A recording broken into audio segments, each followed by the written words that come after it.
Welcome everyone! Ta-da! Hope everyone's doing well today. 11 months of bats.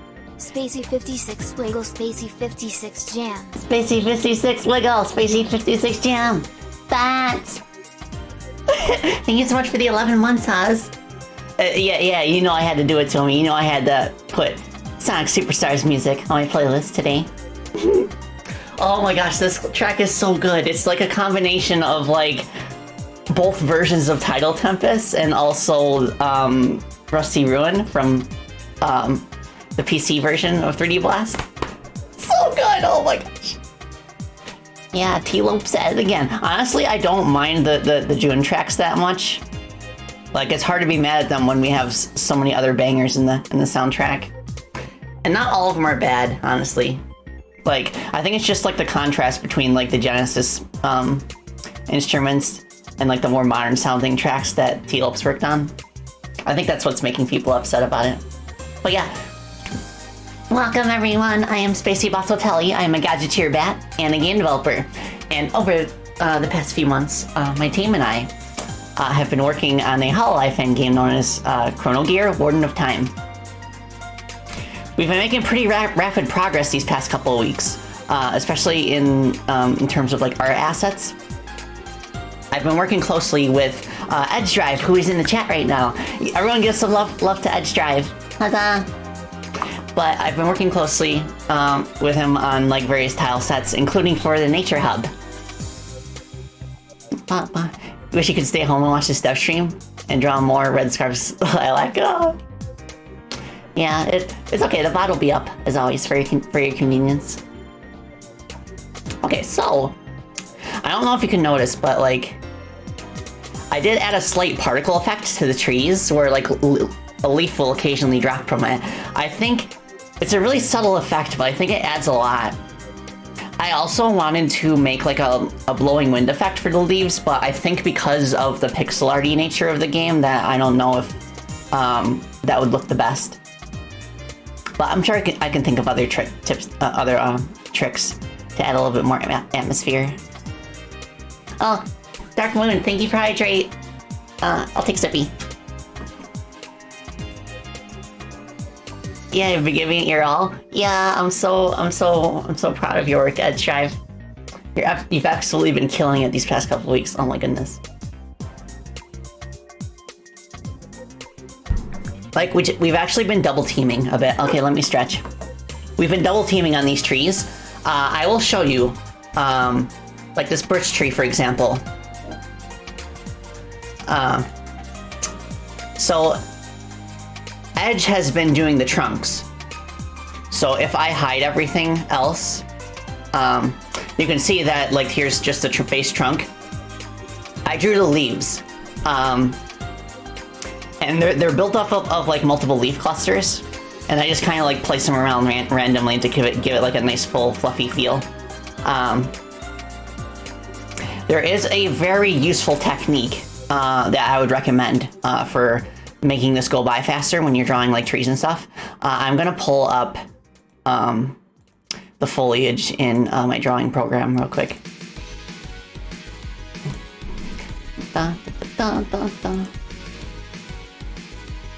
Okay.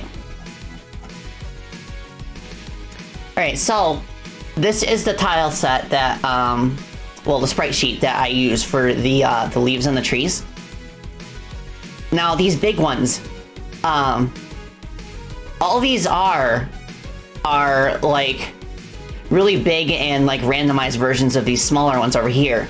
Like, every other like cluster of leaves that is in the sprite sheet is comprised of these small ones. So I recommend starting with a very small cluster, and then from there I went a little bit bigger. I made these ones, and I basically like, you know, I just like combined, like I put like several clusters like in a circle and then one in the middle, and like I randomly flipped a few of them horizontally. And then after that, I chose like a few leaves, like mostly towards the center to darken, using the same color palette. So basically, like what I'm talking about is, show you what I mean. So I take this cluster right here.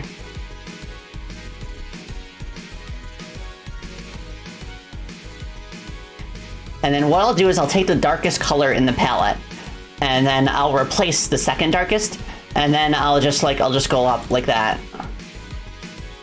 And then from there, like you see how it's just basically just a darker version of the normal leaf cluster? I put that in like the center, and then that gives it some nice definition, because in real life, tree leaves are thin enough that light passes through them. So you want to make the center darker, and then like the surrounding area lighter. So I kind of did that here. You can kind of see it there. Undo this, and then from here, I took this medium-sized cluster, and I did the exact same thing, but on a bigger scale. I duplicated the medium cluster in a circle, and I put a bunch in the middle, and then for this, I used a lasso tool to basically just like highlight like random bits of the center, and then do the same like darkening trick with the palette. And I also did it like around here. I made it so that like most of the light is on the top, but there's still like a little bit like around like the sides and stuff. And then the center, of course, is the darkest with the least amount of detail. I think it looks less noisy this way than if you were to have like the same like leaf texture, like the same dense leaf texture. So there's a lot more like solid color in the middle. And yeah, that is pretty much it. Like, and I have a few different leaf varieties. Like I have this for the birch trees. This is for the oak trees, and these are like maple leaves. And I tried to go for a little bit like different like texture. It's kind of difficult at this low of a resolution to come up with like unique shapes, but I think I did decent. So yeah, like this is where I was like experimenting with shapes for the maple leaves. I took these 4 leaves. So like compared to the other trees, I started even smaller. I started with just these 4 leaves. I used these 4 leaves to assemble this. And then from there, I used clusters of these little things to make this. And you can kind of see here more easily how the inside is like darker and like more of a solid color compared to like the outer edges. So from there, I took these, and I actually made like 3 different color palettes for this specific like cluster of maple leaves, like a darker one and then a lighter one. Cause yeah, I took this one right here, the medium one, and then I like made it in a circle. Then I took the dark one and then like stamped them in the center. And then I took this entire thing and then just like put some like light ones like on the very edges, just to round it out and make it look more like oval shaped. So yeah. And through that, I was able to make some pretty good trees. Combined, of course, with Edge Drive's tree trunks. Don't need to save this. I'll get into this later. Where's the garden? There we go. So yeah, we got the oak trees, and oh, also we have water reflections in physics now. I'm gonna go ahead and show that off. Ta-da! Ba-ba-da-ba-da-ba-ba-ba. Whoever passes the exam gets a bat sticker on their forehead. Okay, can you hear audio in the game? Da, da, da, da, da, da. You had worked on foliage for an HD fan game, and the pixel art resolution has a nice time-saving advantage? Yeah. Okay, good to know. These are very good tips. Oh, okay, I have to fix the camera hotspot because I was playing around with it to get a good screenshot for Twitter. I will move this back over here.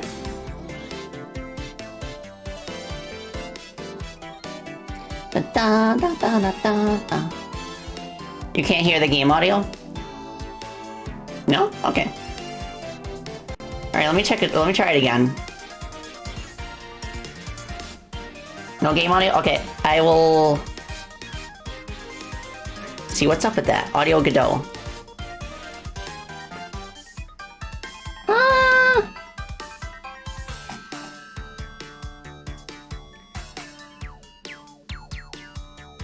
I wish there was a search function for OBS sources, because I'm using the exact same like scene that I am for games, and there's just so many.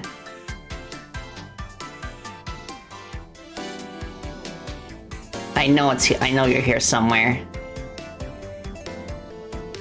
Show yourself.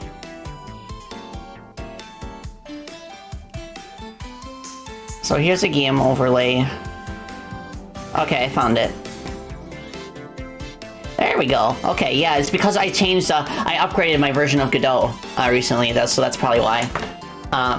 Can you hear the audio now? Oh, Lance Charleston. Hi. Yeah, I'm making games. I'm cooking. Okay, cool. So, this starting area right here is based on, it's based on Fauna's 3D showcase. Like, it has the exact same, like, gazebo. I drew the gazebo, the bench, and the fountain, by the way. And also, like, the world tree in the very back. I still need to add a bit more detail to the world tree. But yeah, you can sit in the chairs. And you can also sit in the bench. And the sapling, of course, was drawn, by Verg as well. I don't have a portrait for the sapling yet. Yeah, I really like how this works. I want to get like a nature-y song for this. Fries, I want fries. This is making me hungry for fries. Okay, that's better. Alright, water physics. Let's go! So you move a little bit more slowly underwater. I'm using Mega Man styled water physics. You move slower, you jump higher. Gravity is a bit lower. And the splash effects are actually like randomized particles. So it looks a little bit different every time, which I think like adds a lot to it. And some wildflowers, and I like how, yeah, like you can kind of see the falling leaves. I think it's a very nice touch. And we got a pine tree here. I'm not sure what I'm gonna do in terms of oxygen yet. I'll have to think about it. Because, like, I did kind of have an idea at first that you can make it so that stasis is actually serves as an air bubble. But that basically makes, like, oxygen, like, completely pointless. So, I don't know. Oh, also, I added the flower meme. Flower. Flower.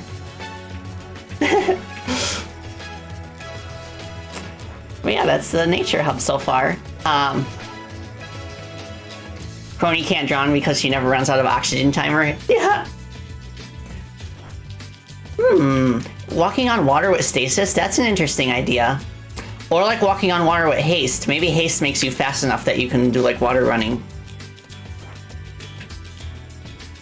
I misspelled the title. Okay.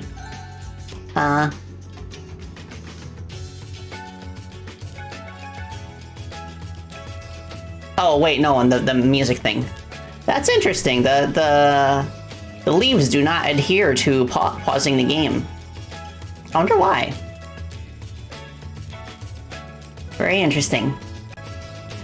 Okay, so I did like post a picture on social media of Crony fishing. That was a mock-up actually, because I have not yet coded the ability to cast your line. But I do have the fishing minigame coded, so I can show that off real quick. You'd love to stay, but you have to leave. Have a wonderful day. Thank you, Louise. Hope you have a wonderful day, too. Also, T-Gold, thank you for the raid. Welcome, welcome. We're doing game dev stuff. I am about to show off the fishing minigame that I programmed a few days ago. T-Gold raid. So, the way this works right now, is as soon as your lure hits the water in the game, this will appear, and then you can kind of like move it around and reel it in. You can move left or right, and then you can hold the jump button to reel in. Eventually, I want to make it so that you have to like hover the lure in front of the fish, and then eventually it'll bite it. But for now, I just have it to where you have to overlap, and eventually it'll take the bait. Now, you have to tug like away from the fish in order to like reel in faster. You like the crony on the hook? Yeah, I figured she'd use one of her cronies as bait. So, if you just try to reel in normally, the fish will like pull like really hard. So you have to move left or right. The fish will kind of try to match your position. So it's kind of like an interesting like take on tug of war almost. And like nobody's play tested this yet besides me, so I hope in practice it turns out to be like pretty engaging. But like it took me a little bit to like figure out the tugging mechanic. I think it's pretty unique. I haven't really seen any game do it before. Like the HUD itself is kind of based on the way Stardew Valley does fishing, but like you can move left or right instead of having like that bar. And it's like when I got the fishing to this state. Gifted a tier 1 sub to Board Fan. They have Thank given you, Rob, 44 gift subs for the gifted subby. But yeah, when I got the fishing minigame to this state, I accidentally ended up doing nothing but fishing for like an hour. So I think that's a good sign. So I guess I'll see once we do, can you use time control powers for fishing? You can't, but I've thought about that. Maybe there could be fish that are just like way too strong unless you use haste on your fishing rod. Or you could use like stasis, and then yeah, that might be a cool idea. Like you could like put a stasis bubble somewhere in like the fishing area here, and then you have to time it so that the fish is gonna enter stasis as you start luring it in. That might be cool. Yeah, I'll have to play around with that, but for now it's just like traditional fishing. Stasis for when they're resisting, haste to pull it in. Oh, good idea. And I like how the sound effects turned out. I basically took like very tiny snippets of like a reeling sound and made individual audio files for them, and it just like plays them randomly based on how fast you're reeling in.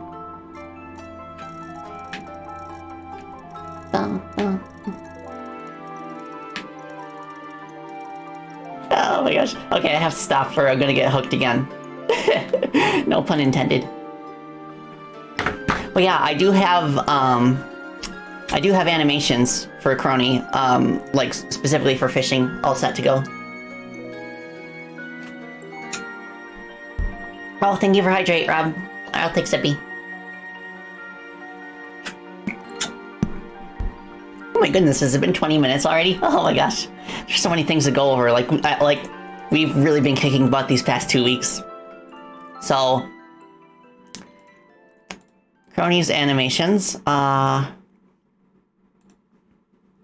So what I have is I have like a whole like category down here. And move to the side so she doesn't get covered up by my pen. Still kind of getting covered up, but whatever.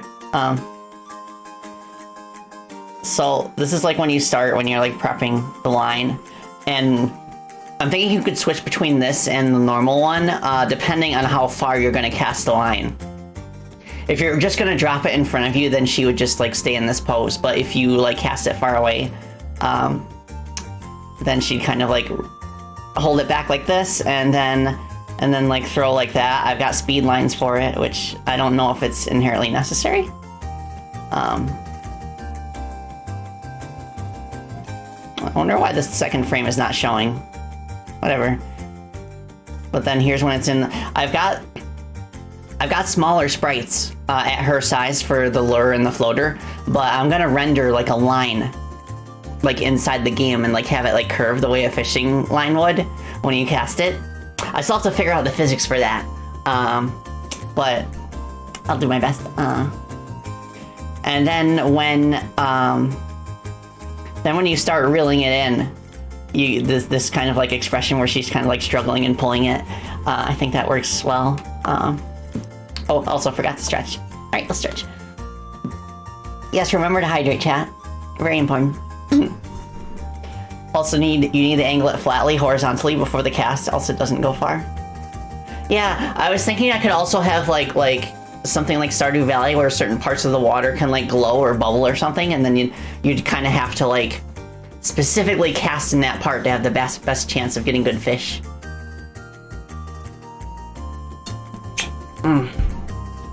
Okay, I've stretched. So yeah, that's for reeling in. This is for when you successfully cast a fish. It just kind of like, it would just kind of like jump out of the water, and then it would like land like right on top of Crony, and then she would like hold it like this, the kind of the way that shields the golden gear. She'd be like, success. Now, I do have an idea for an interesting mechanic in order to catch progressively bigger fish. I think at first you can only catch small fish, but what you have to do is that when you successfully catch a fish, you have a choice between either cataloging it and basically like putting it away for later, or you can use it as bait. So you basically attach the fish you just caught to your line and then throw it back and then like cast it back in the water. And then if you're using a small fish as bait, you could then catch medium fish. And then you do the same with same thing with medium fish. Like you'd catch a medium fish, use that as bait, and then you could catch the biggest fish. So when you first enter a fishing spot for the first time, you would have to go for the small fry first, specifically for that technique. But I don't know if it'll work in practice, but I am really interested to try it out. Okay. Warframe also uses... Wait, Warframe has fishing? I did not know this. I didn't think it was that kind of game. But that's cool. Warframe uses bubbles to show where fish are currently located. Tossing specific bait attracts rare fish. During a rainy day, more bubbles will show up. Oh, nice. Also, Darius the Snow, thank you for the follow. Appreciate it. Hi, welcome. Warfish. As someone who's done fishing in the past, the speed lines are necessary. You need to angle it. Okay. Okay, so I get it now. Angle it flatly horizontally before the cast. Okay, so basically the way that I have it now. So you're saying I should change this so that instead of it being diagonal like this, it should be completely horizontal, like that? It should be a simple change if so. Yeah? Okay. Alright, good to know. I will write that down before I forget it. Okay. Crony fishing start. Horizontal. Broad angle. Okay. That's how it works IRL. Let's go. And yeah, in that case, I could use this diagonal one for when you're only going to cast it in front of you.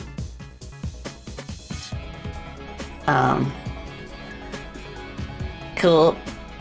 Alright, during my last dev stream, I spent most of it programming that hand enemy in Sands of Time. I have finished that, so I can show that off next.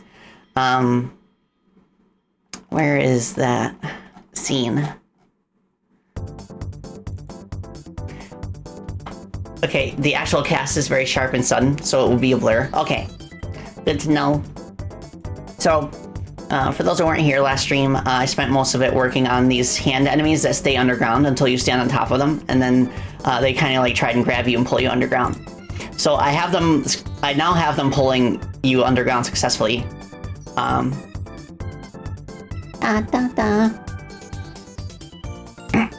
then when they do so, you take damage from it.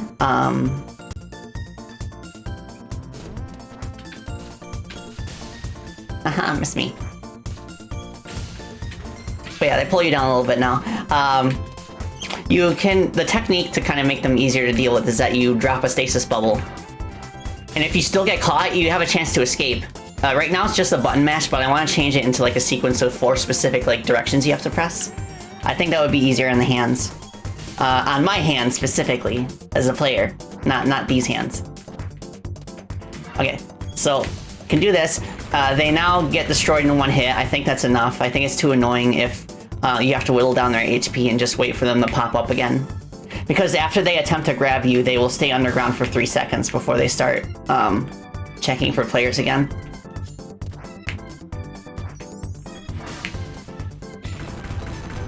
I really like the death animation too. Playing Symphony of the Night really convinced me that like up my death animation game. So I'm doing my best to have like some of the tougher, more unique enemies have like more interesting death animations than just the simple like explosion that the smaller ones have. Now it looks like a robot hand. I tried to go for like a knight hand. I'm still struggling with that as an artist, trying to make something look like a knight armor instead of a robot. But I do my best. And yeah, like you don't have to use stasis, it just makes it a bit easier. But they're really satisfying to kill once you figure out the trick. And I think, like, I don't think they're that hard once you figure it out. But what will make them dangerous is when they're combined with other enemies in the area. So they could catch you off guard and kind of like hold you in place for other enemies to attack. Okay. Yeah, and if you have stasis active, you'll be able to wiggle free. Technically you could without stasis, but they're so fast at pulling you underground that you're not likely to do it. Like I specifically tried to make it so that like it's almost impossible to button mash your way out of it if they're not under stasis. That way you don't try and hurt your hands by attempting it. Dog developer, hi, hope you're doing well. Looking great, love the art, thank you. Yeah, in this level specifically, I drew like everything. Oh, I have a text message. It's nothing. It's not a text message. It's just an email. Alright, I'll take Sippy and then we can continue. I still got more stuff to show off. Dog developer. Yeah, I know 2 dog game devs now. Dog developer here, who is new in the chat, if I recall. And then Diki64.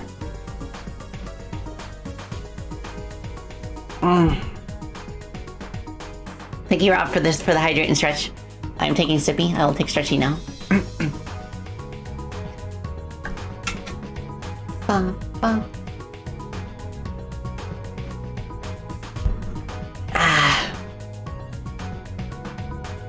Diki is streaming currently. Oh, nice. Yeah, I saw it in the description of his stream that he's gonna play Sonic Superstars later.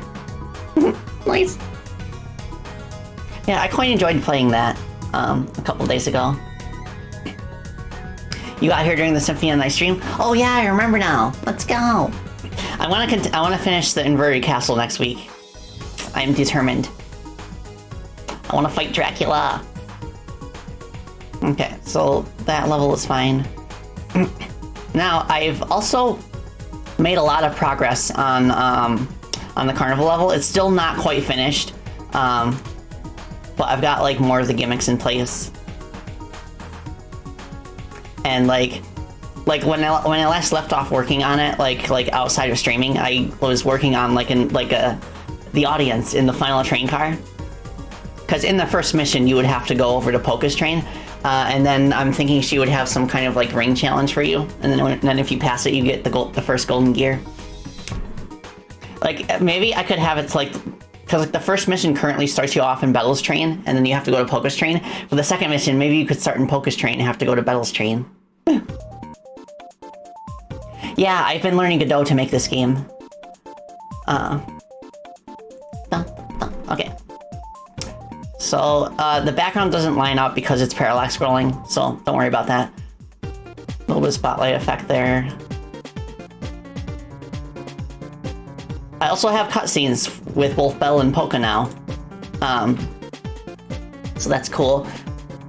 And like the short section in Bell's train has like this, I don't know if I even showed this off yet, but I have these like tiles that are based on like the different card suits. And then like if you hit one, then all of the tiles next to it of the same color will flip over as well. So it's kind of like a more interactive version of like the disappearing blocks in like Mega Man games, or like if anyone's played Freedom Planet 2 in Globopper 1, those tiles, like you know the tiles I'm talking about. Oh, yummy. Hi. Arriving to the circus, yeah. So I guess I can show this off what I got so far on this level. I mean, disable debug mode. Okay. I also have like a really rough draft of a song, but one of our team members is working on like sprucing it up a little bit, so it'll sound better eventually.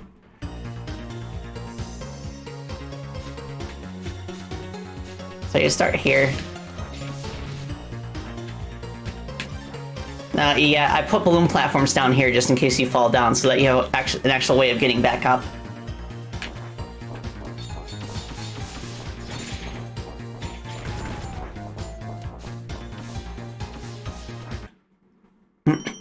Oh, dog developer, you used to use Unreal, but then it became too much for your previous PC and you had to change something to something lighter. Then you fell in love with Godot. Yeah, I really like Godot's like node system. And like my opinion of it has increased like tenfold ever since the Unity stuff went down.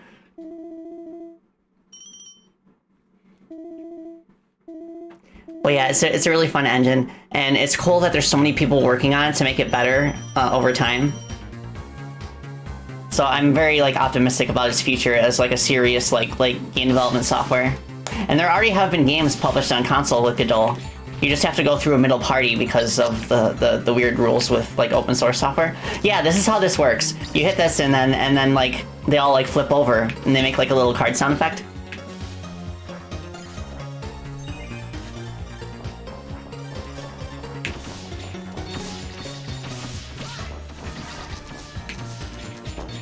Nice.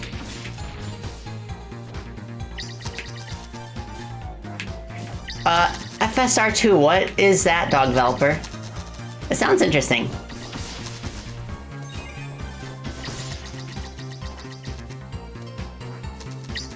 Okay, careful. Don't want to blow ourselves up. It's an upscaling algorithm? Oh, okay. So like for like it's kind of like the Super Sci way of like upscaling pixel art. If so, sounds quite interesting. Also, like I said during my last stream, I'm not gonna voice the cutscenes just so that you can listen to my streams without being spoiled, just in case. Oh yeah, I just this scene. Yeah, there are hollow stars in this game. I love Guild Tempest. I had to include them. I love the tomato effect on the window too. I'm quite proud of how that turned out.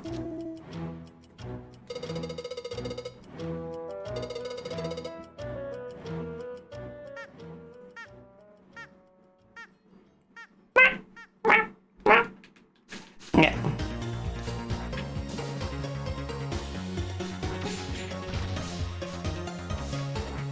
So yeah, I also have these cages now. Part of the side mission where you have to rescue the red cronies.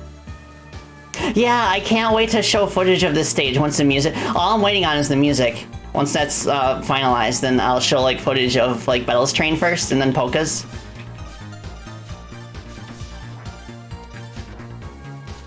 As far as I can tell, I don't think Bettle has been in a fan game yet. At least not that I'm aware of. Here's Polka's intro. Just in that cutscene, you did something that you're always bothered under the other games don't do. When a cutscene happens and one character moves from one side of the screen to the other, I had Crony look and follow their movement. That's good, and many forget that. Yeah, I had to do that. Oh my gosh.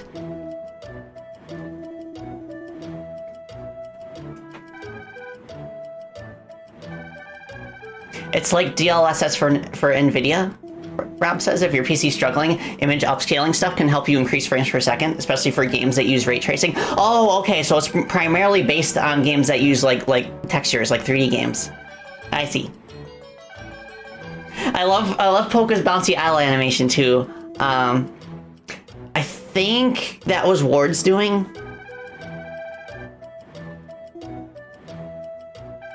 Like, there are three different people worked on Polka's animations. Ward, Verg, Neko, I think. Oh no, it was Ward, Neko, and myself. So yeah, like also the other cool thing about that cutscene is that Polka demonstrates how to use the trapeze. Like if you actually watch that cutscene, you get valuable information about how to proceed. Like she teaches you that you can actually touch these and kind of use them as a trapeze. I also have the Omaruzas in as NPCs, which are her fan mascot. They are also lacking a portrait right now, but I'll get on that soon.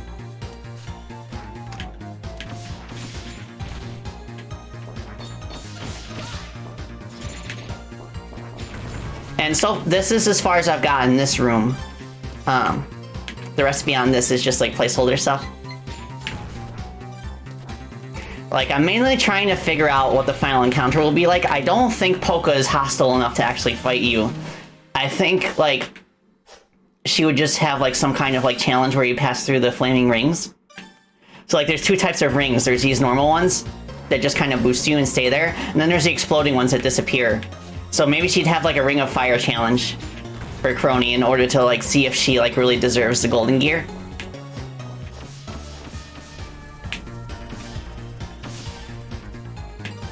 Teaching players appropriately, your beloved game design rule. Yeah! Yeah, that's pretty much it for now. I also have some Crony phones positioned around the bottom, just in case you want to, like, go around there. Oops.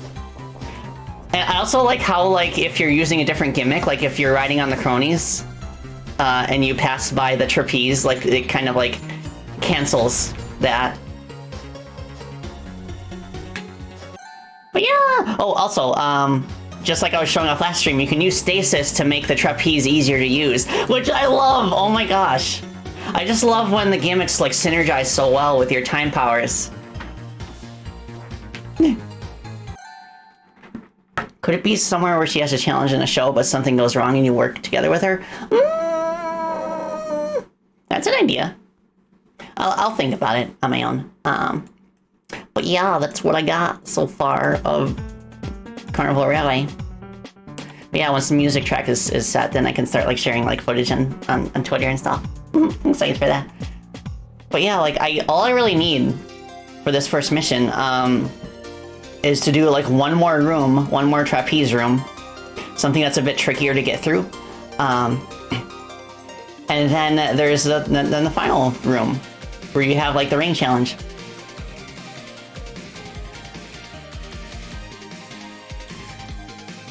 Yeah, circus level lands. Yeah, I'll think about it, Yumi. I'm a little hesitant to get to, like, follow, like, specific, like, advice from chat. Just because I would have to like figure out how to, like, credit people, which is not something that I'm prepared for right now. But if it's, like, between close friends, then it's fine. But thank you for the suggestion. Let me take a sippy.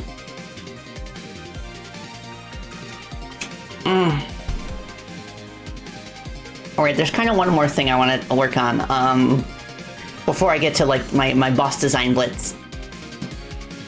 Fully understand that. You know you had situations in the past before? Yeah, exactly. Well, I thankfully have not had, like, weird, like, crediting situations in the past, but I know other streamers who have, and they specifically had to have a rule in place to where, like, they cannot follow, like, chat advice.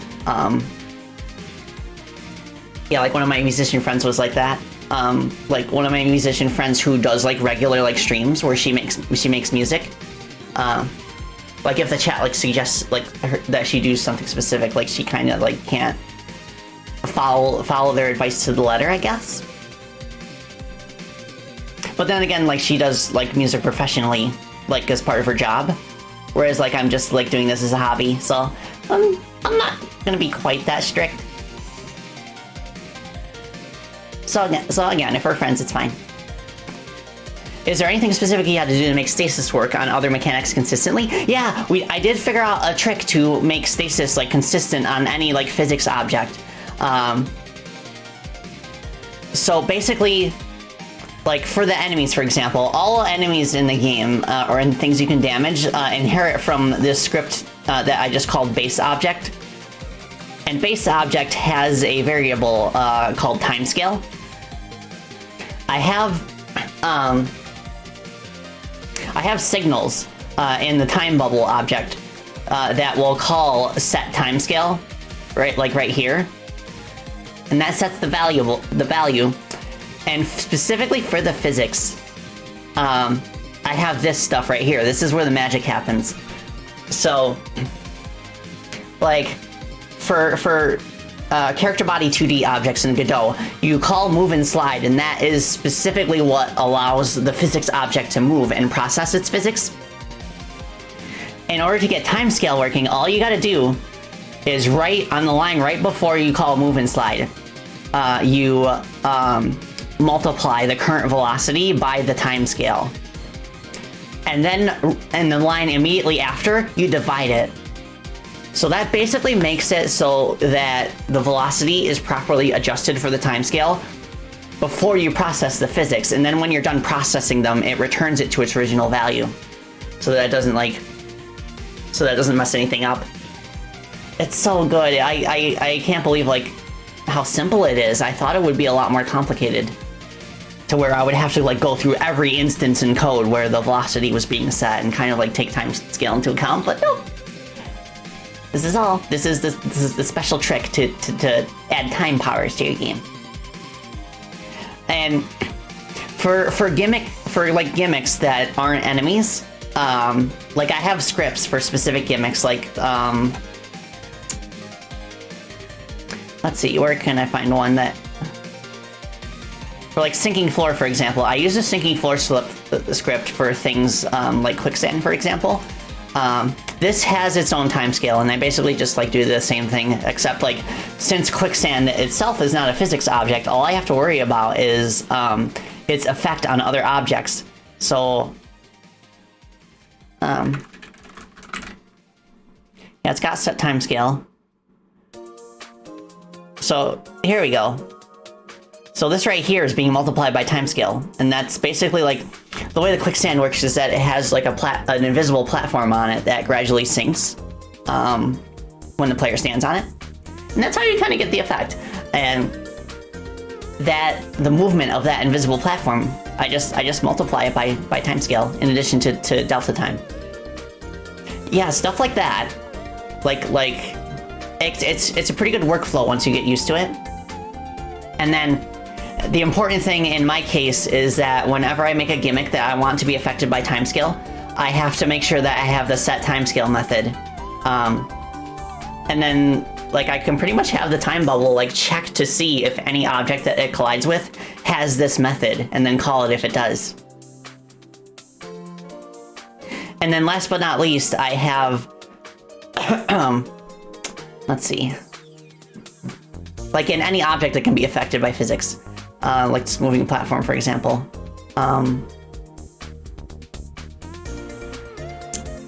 Where is it? Oh, here we go. So I have a specific layer, a collision layer. Like you know, like a list of layers over here. Layer 8 is for stuff that can be affected by timescale. Like the time bubble will specifically check for layer 8 when it's checking for which objects to overlap. So anytime I want an object to be affected by Crony's time powers, I just add it to layer 8. I make sure it has a set timescale method in its script, and then I make the timescale. I multiply the anytime like it moves with the timescale. Then that's it.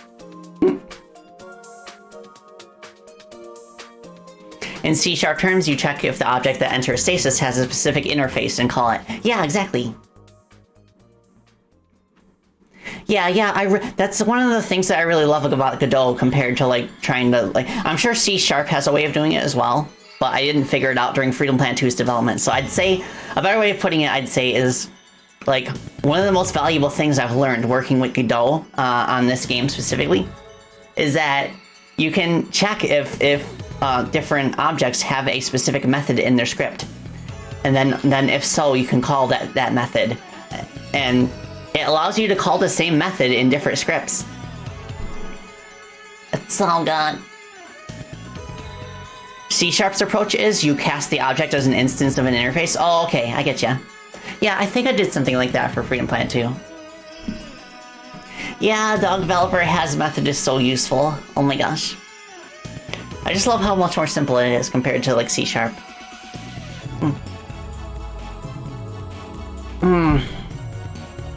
Oh my gosh. Okay.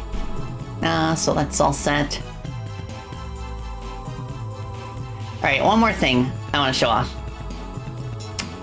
I want Mario Galaxy music. Okay. So I also did get started on the background and like the basic assets for the first space level. And I specifically wanted the background to have Sana in it. And like the whole thing behind the world of space is that her limiter has been stolen and you have to get it back so that she can turn small again. But until then, she's kind of like stuck in her big form. Yeah. And like I drew everything in this stage, by the way. But yeah, it's just a basic stage for now, just to kind of like see what the background will look like. But yeah, I've got like a basic like breathing motion for Sana. What I want to do, which I could possibly do this stream, is I have an animation for Crony turning around and waving at her, and I want her to wave back. I'm thinking that could be like an idle animation if you stand in one place for long enough. Yeah. And like I specifically like worked on this just so that like one of our musicians has a reference for the song for this stage. Yeah. But yeah, you kind of like use the warp gates, and they wouldn't have a screen transition like the other levels. It's not necessary since the background doesn't move. It would be a very like Super Mario Galaxy type level, but like my thing is that like the space levels, to make them a little more unique, they're gonna be kind of like food based. So like this first level would kind of be based on breads and desserts. And then maybe we'd have like a fruit level and a veggie level and like a candy level. But yeah, like I was a huge fan of Sana when she was still actively streaming for hololive. So like kind of makes me emotional to like get to play a level where she's like in the background cheering you on. And that's kind of my goal with like including Sana along with the rest of the console, like in the game. Like I want to feel like you're just hanging out with her again, and I want like to be able to show people why she's so special. Just a little like hint of why she's so special. Yeah. So I want to show how I put together Sana here. Like what's actually happening is that like I have like a gradient effect for the background that kind of like hides like the abrupt end on the waist, because I didn't want to like spend extra time drawing something that you never see. So she's pretty much like drawn from the waist up. She's put together pretty much like I put together my bosses, where she's like where she's composed of like different parts and pieces. Like all of her hair bubbles are different objects, her eyes are different objects. It's almost like making a live 2D model, kind of. But I will pull up like her sprite sheet. Okay, so this is what her sprite sheet looks like. It is basically like anyone who's worked on a live 2D model knows what this feels like. Like her body is like one single sprite because I didn't really need any more movement in it. But she has the separated elbows and arms and separated eyes. I have a few different eye poses for her looking in different directions as well, and a few different mouth poses. And then like the nose and like the little like shadow under her chin. And of course the hair. I drew like a pose for like the arm being raised for when she's like cheering. But I want to draw a different one specifically for her like waving her hand. Which I could probably do now. I'll just make sure it's lined up horizontally.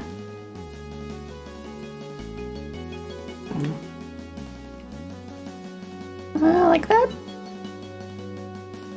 Yeah, I think that'll work. So I think I need to look up a reference for a hand.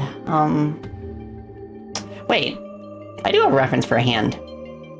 My hand. Okay, so what I'm gonna do is I'm going to take a snapshot right now of the screen. Okay, now that I've done that, I'm going to grab from that snapshot my hand. And then I will use my hand as a reference. How handy. Now the thing is, let's see. Do I want her to use her left hand or her right hand? But, okay, yeah, here's my battle hand.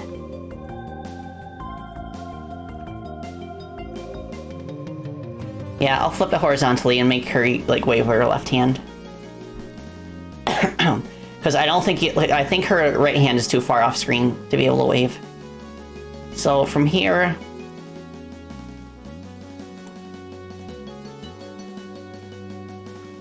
okay. Yeah, kind of like that. That might be a bit small. Maybe if I make it a bit bigger. Good enough. Oh, also I want this to be on a separate layer. Because I don't want to, I want to draw over it. I don't want to, like, draw directly on top of it, because then it's a little bit more difficult to figure out the colors.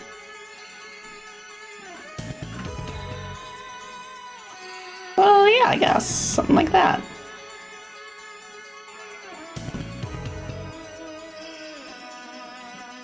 Gotta hand it to Spacey. She's got a firm handle on the situation. Oh my gosh, I know I'm in good company when the puns just start flying.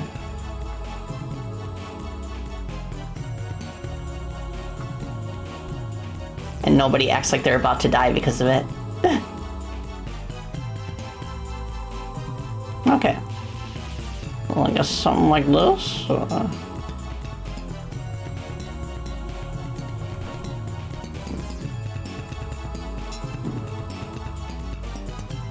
And just kind of like draw over it. Don't copy it exactly, but just kind of like use it as a guide.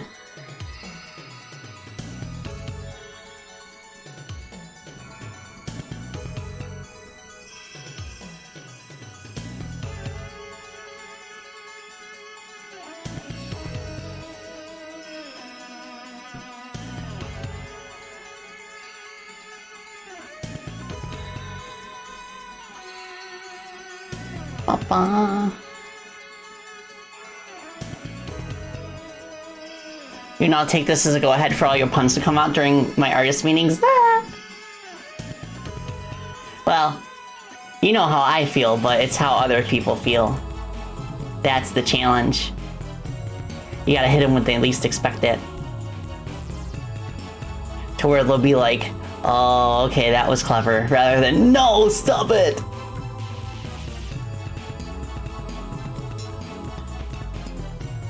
Okay, I'm gonna shrink the size of this.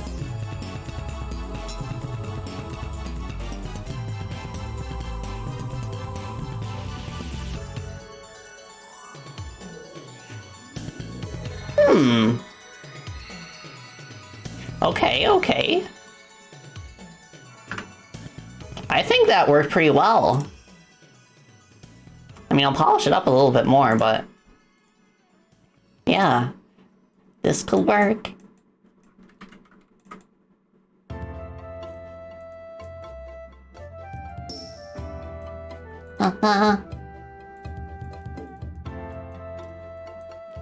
I like that.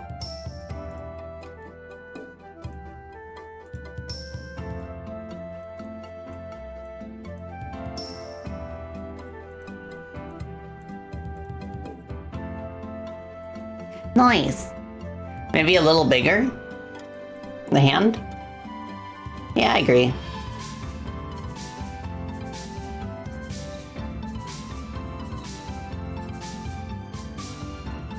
Yeah, something like that.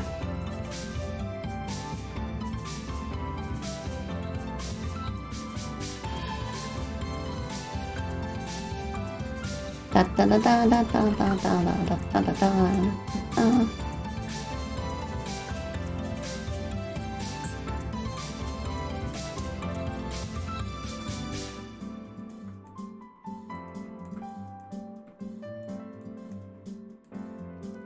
Yeah, cool.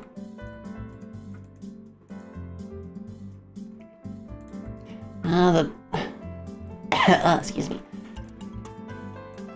Index finger's a little thin.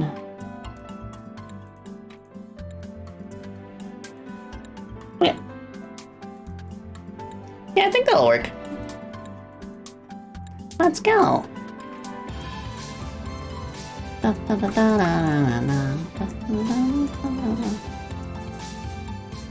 Now you're looking at your own hand and wrist. Ah!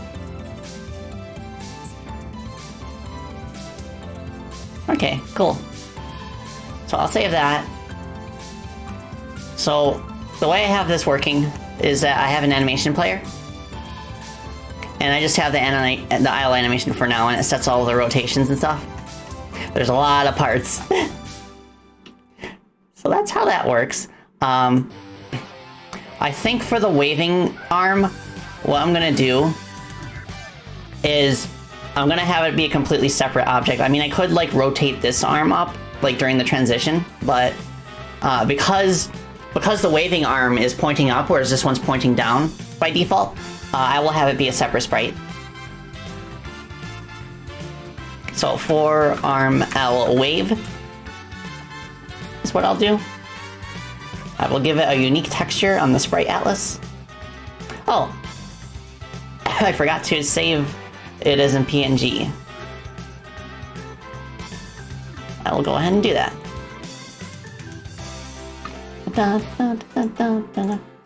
Alright, please work. Oh, wait. Oops.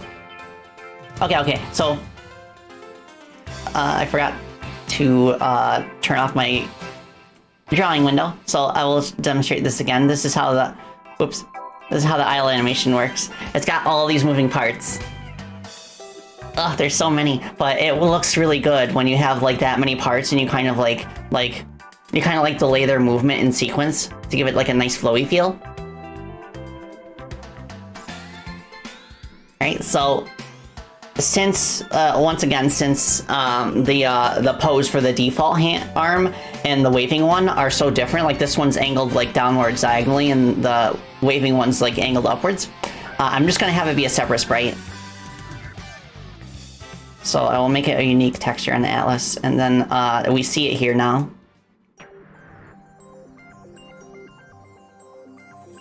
So I'll do this, I guess. And there's weird like artifacting if the sprite is an odd number. I think it's because of the way like it handles the center coordinate. But to account for that, I just make sure that like my dimensions are even numbers. Shut up, duck.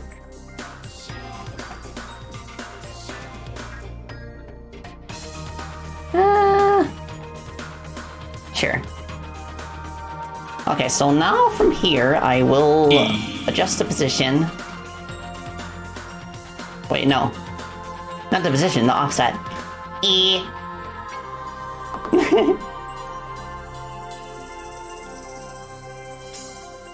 Okay, let's move this arm up here. Yeah, okay. Hide this forearm for now. Maybe I want it to have like a different like rotation by default. Looks a bit stiff. I might want to separate the arm and the hand.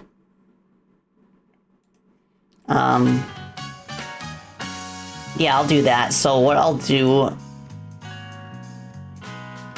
is adjust the atlas on this to just have it go like up to the arm, to the end of the arm. So now, move this down here.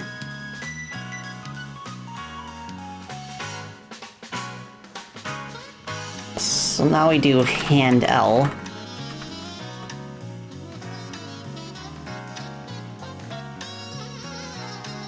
E. E.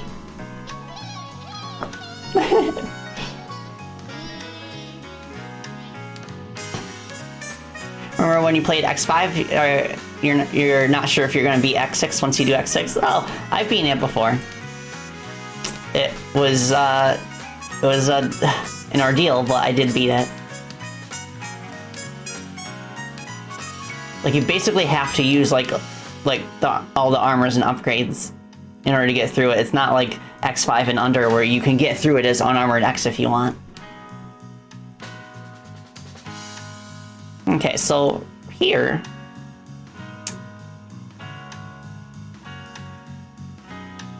I think this will look better. Having the hand like kind of have a separate motion, but in a way that kind of like complements.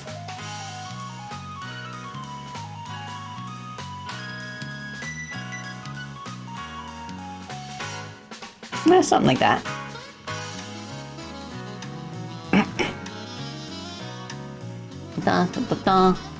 Oh, X149TE. Hi.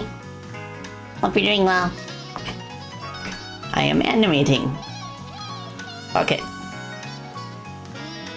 So I guess we can just make that invisible for now.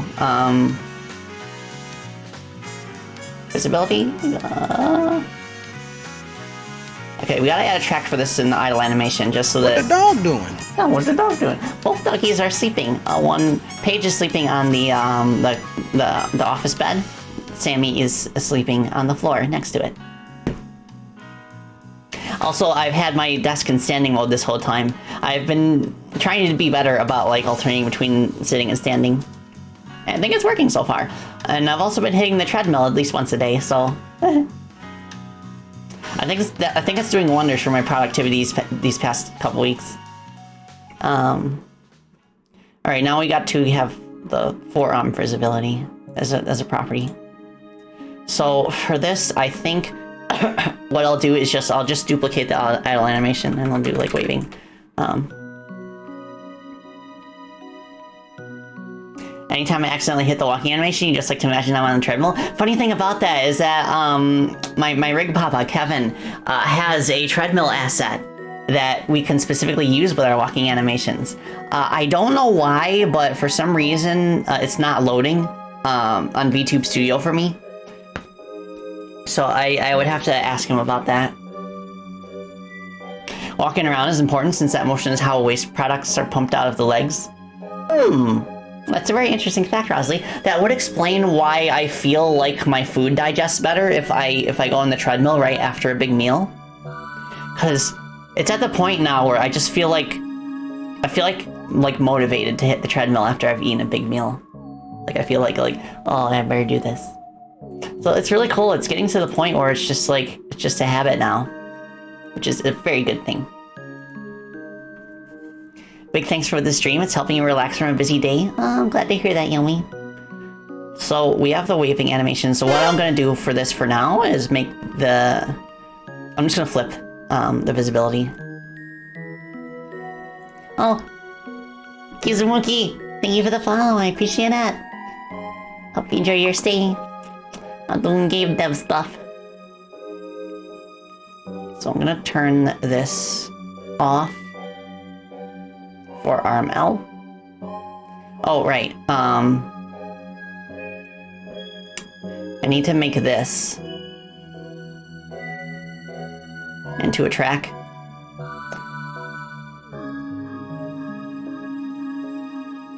Okay. So now I can do this. There we go. So there's no motion in it yet. So what I want to do is add a rotation property. E.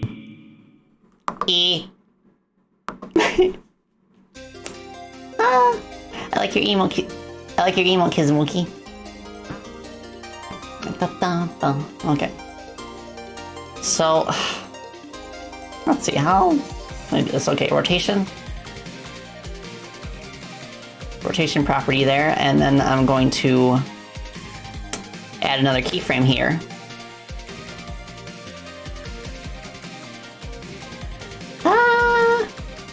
with 15 degrees and then go 30. And then I'll do cubic movement. Something like that.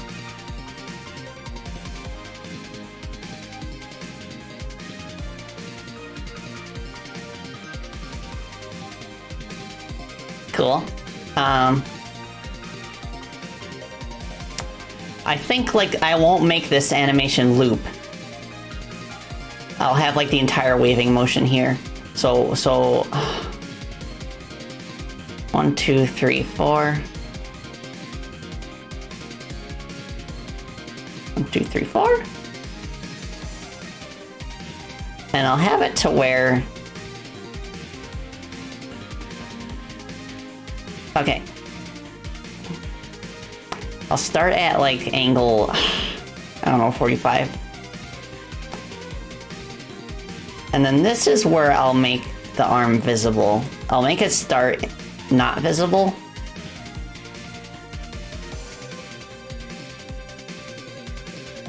Where's the other arm? There it is. Okay, so here. Move this up here. I'll swap them halfway when the default arm post is being raised. Like, so from here, I will have this arm post start here, and then... okay, which way am I going? Counterclockwise? Yeah, something like that. Whoopsie. It's supposed to be negative value. Yeah, something like that. Like, yeah. But what I'll do is I'll make this move up even more. We kind of like catch it and like have it go invisible in the middle of its trajectory. 135. Ah, Dylan! Thank you for the follow! I appreciate that! I'm doing Gear Dev stuff. So, for the wave...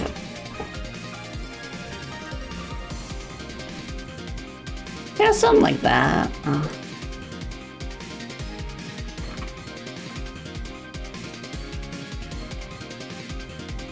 I wonder why it's... oh, I see why. I need to make it closer. Okay, there we go.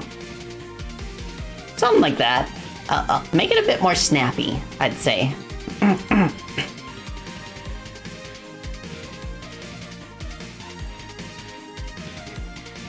Yeah. Yeah. Maybe even faster than that. Like, I could change this to linear, see if that helps. No, it looks too rigid.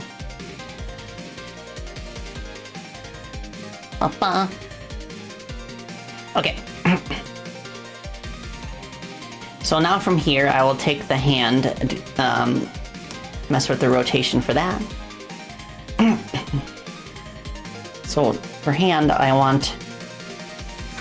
let's do negative 15 and positive 15.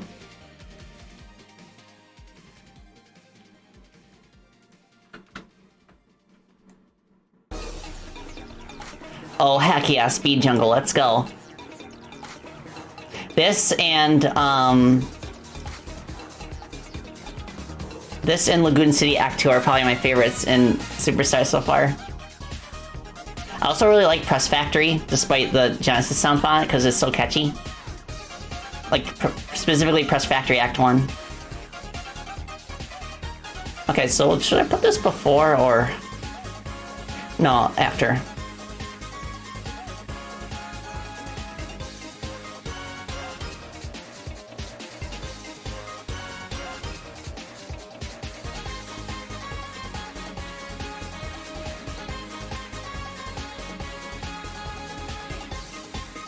You listen to this song on repeat for a long time while working on fauna stuff? Yeah, me too.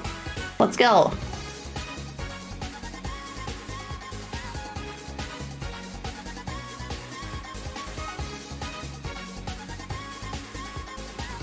Okay. So we'll keep her eyes closed while she's waving.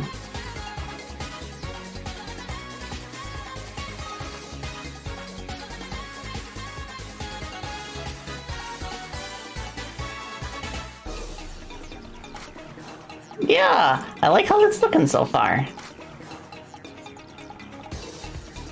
Let's go.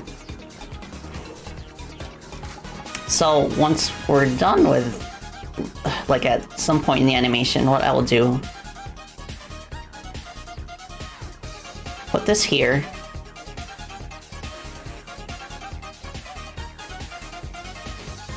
Sana looks so cute, baby. Yeah, I know.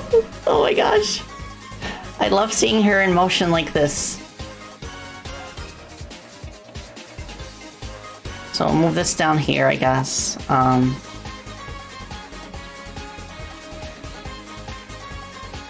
Okay, 1, 2, 3, 4. Da da da da da.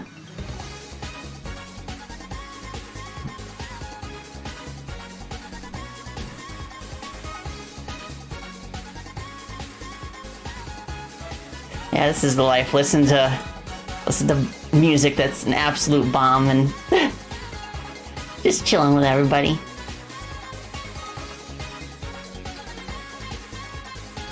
Okay.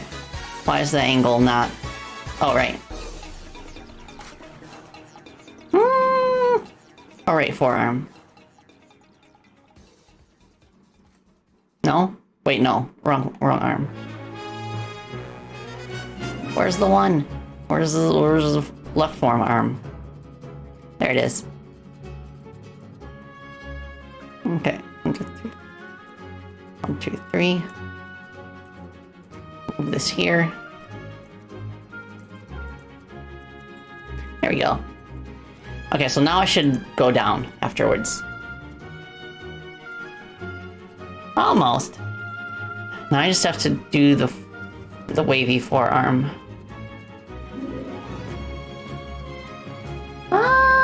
What's going on here? Why isn't it going down far enough? Oh, wait, no, I know what's going on. The rotation of this.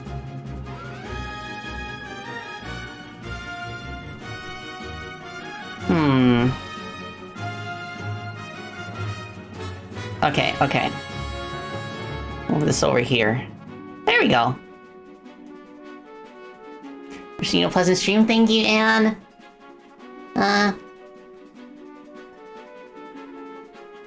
Does washing dishes also help with digesting food? I mean, it is a physical activity. You're standing up and you're like moving like your arms and stuff. So I would say washing the dishes after dinner is a good way to help with digestion. Okay. So the last thing I want to do for this wave animation is I want to change her mouth texture. So I don't think I have a property for that in the animation timeline yet, so I'll add one.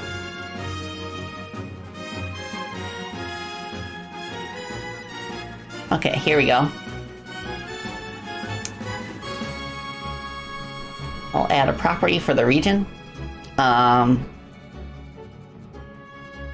And I'll make her change her mouth texture at the exact same time that she changes her eyes. And, okay. So I'm going down here. Yeah, I'd say, like... Yeah, 222 is the new height.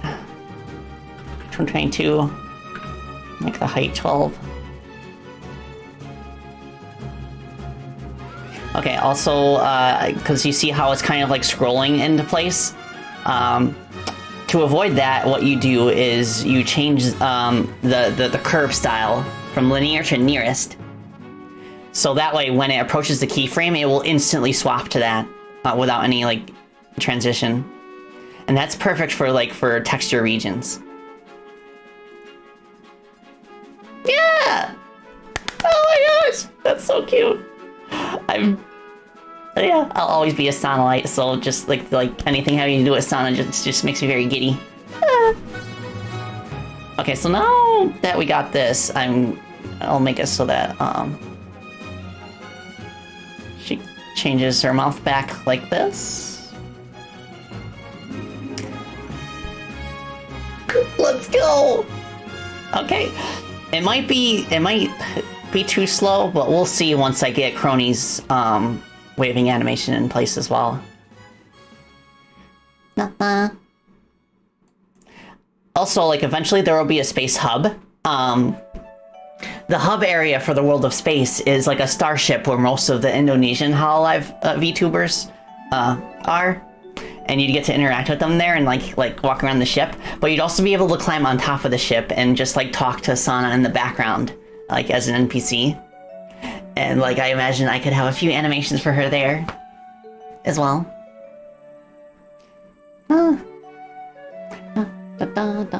Yeah, like I'm personally not a fan of dishwashers. Since that subject is being talked about in the chat, but like I think just hand washing is more precise. Like anytime that I've put my dishes in the dishwasher, there have been like little bits of food, like minuscule, still attached to some of the plates and stuff, and I just kind of feel like I have to like wipe them off. So it just feels like it adds to the work to just like load up the dishwasher and then turn it on and then like load every dish out like one by one. So I'm more of a hand washing battle. And my Mama Spacey actually did have a dishwasher sitting in the basement for the longest time, and we finally got rid of it. Yeah, that too, Edge. Dishwashers use a lot of water, which can be a problem if you live like in the forest like we do. To where we kind of have to like make sure that we don't waste too much water, or else we won't have any for like other things that we need it for. Papa. You two are hand washed and trying to drop plates like a clumsy idiot kind of person. Ah. Yeah, I do recommend a good dish rack. Something that lets you like put a lot of dishes out to dry, like in a small amount of space. Something else that I recommend is that like I'm kind of lucky to where like we have like a kitchen island like right next to the sink. So when we have a lot of dishes to do, what we'll do is we'll lay a towel on the kitchen island, and then we'll just like put dishes there and spread them out. Yeah, that's true, a person. It also depends on how many people you need to account for. I feel like dishwashers are good for like groups of like 4 or more who like use like a lot of dishes between them all. But like, I'm just a hand washer. Oh, hello, Creeper. Welcome. Yeah, I just got finished making a waving animation for Sana, who is in the background of a couple of the space areas. Okay, there's a bit of a delay there that I want to kind of...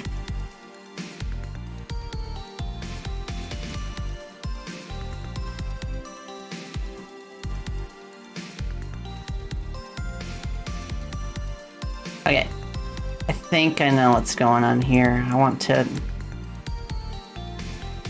gonna stretch this up here.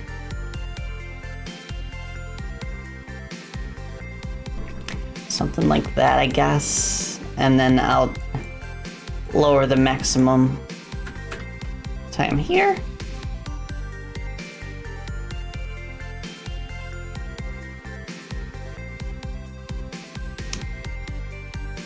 Why isn't... Okay, I think I know what's going on. It's because the animation isn't looping, so the keyframes for floating back upwards are not in place. Oopsie. So I'll add that here. That way there's not like an abrupt like change in pose.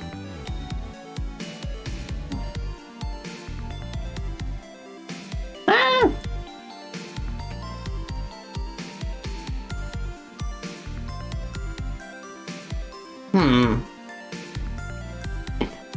If I can figure out a way to like copy keyframes from like, if I like add the keyframes to everything here, and then like I can just copy them and paste them in.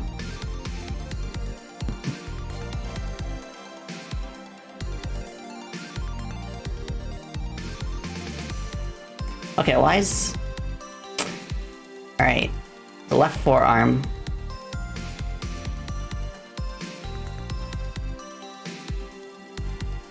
There we go.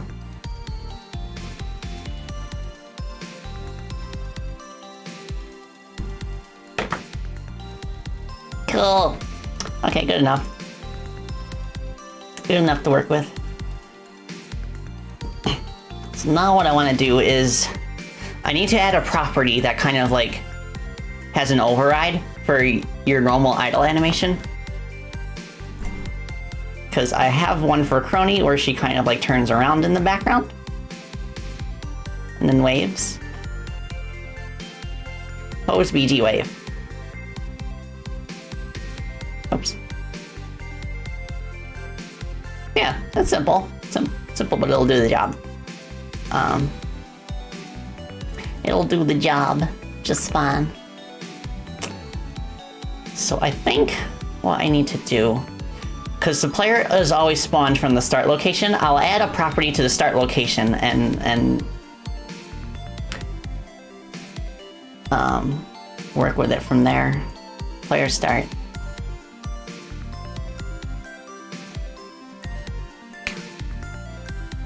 Okay,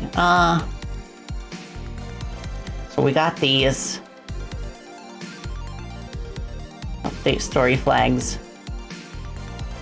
Okay, I'll just add it right here for now. I don't care.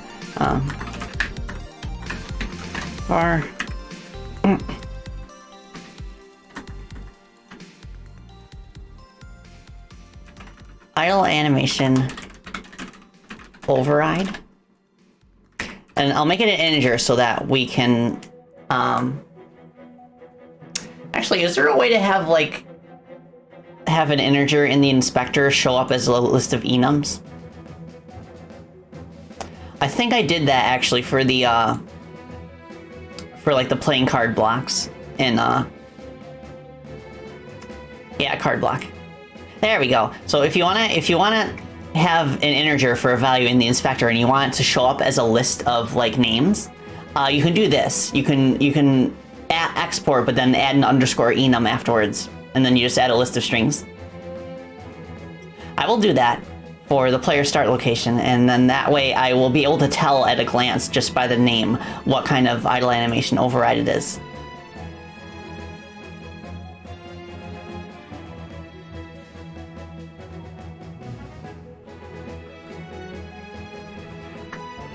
Idle animation override.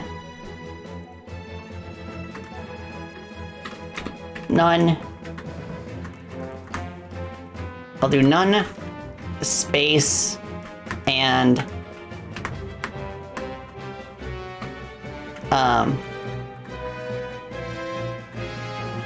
that's it for now. I'll think of more stuff later. And yeah, there we go. Now on the right side of the screen. Well, my Godot window is too big. Hold on a second. See right here. Da, da, da, da, da. Yeah, right here. And now it has a property, and it now has a drop-down list where we can choose space. So for this specific start location, we will choose that. Da-da. Ba, ba, ba, ba. Okay. Get myself resituated here. This is too tall. Still can't see the console log bar. Almost. Come on. I can be a bit OCD about the... Okay. So, now that that is set... Oh, Creeper, you're watching a Superstars trailer? Nice.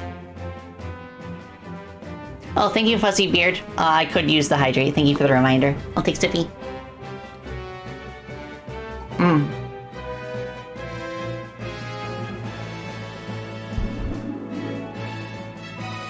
I will say for the fade effect here, because like you can't, like I wanted it so that you like Sana would fade into the bottom so that you get like a sense of scale for how big she really is, because without her limiter she's pretty much the size of the sun. But like, so I wanted like a fade effect. I thought maybe I could do it through shaders or through like Godot's built-in clipping method, but it was kind of glitchy. But then I figured out a simple solution. And basically what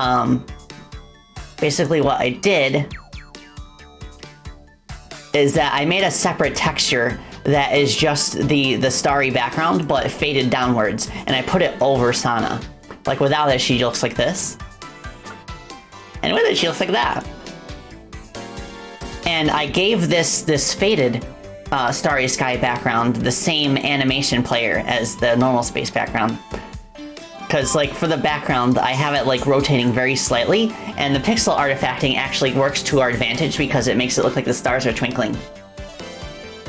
It's a really cool effect, which I quite like. So now I'm going to go back to the script, and then I'm going to add a property to the player that is named the same thing, Isle Animation Override. Do I have a property for it? Okay, yeah. Current idle pose for idle animation override. 0 by default. Ba, ba, ba. Okay, so this is the specific part of the code that chooses what idle animation Chrono plays if you sit still for long enough. So for the very first one, actually, I still want to play the other ones. I just want like the new one to be added to the rotation. So, let's see, how can I do this in a way that is as simple as possible? You're valid about that OCD bit? Oh, yeah, yummy. You know what I'm talking about. Okay.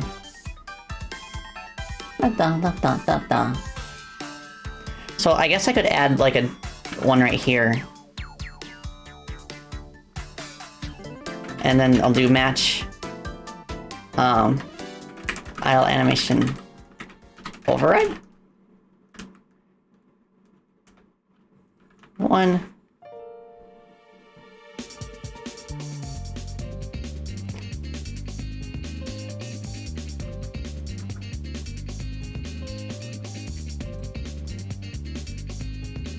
And I'll do pose BG wave, I believe it was called.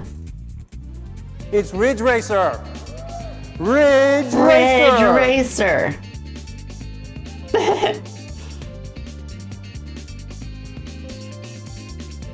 Okay,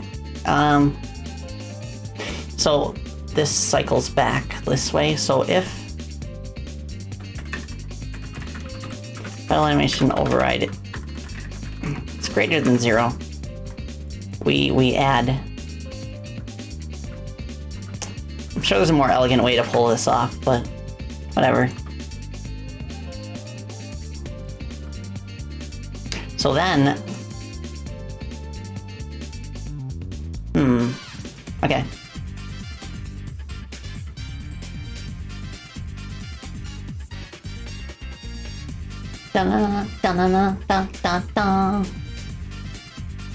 Oh, Rob! Yeah, you unlocked Blaze the Cat. Let's go. Thank you for the biddies.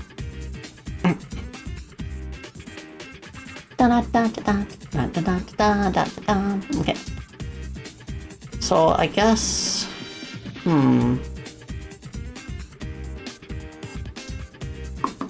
Oh right, I forgot the stretch. Guess I could add a condition to set. Okay, yeah, I'll check if... Because I want the new animation to play first in the rotation.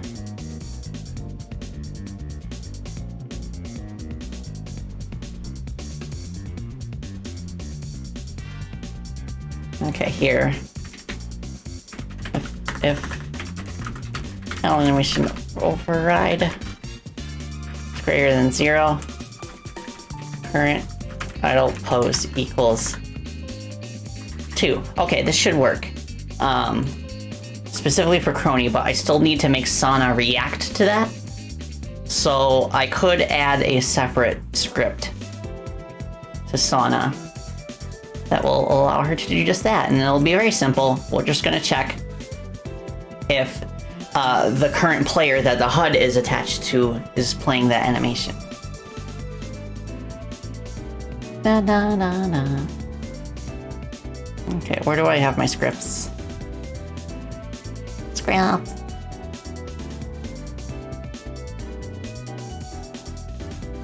Do I put it in objects or not? Okay. I'll just call it Sana Big. Dark Moon, thank you for hydrate.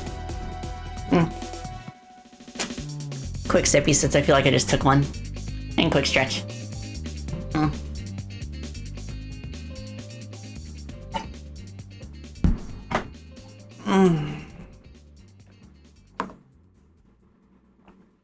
Also, thank you, Fred Pat. Well, nice. Okay, so...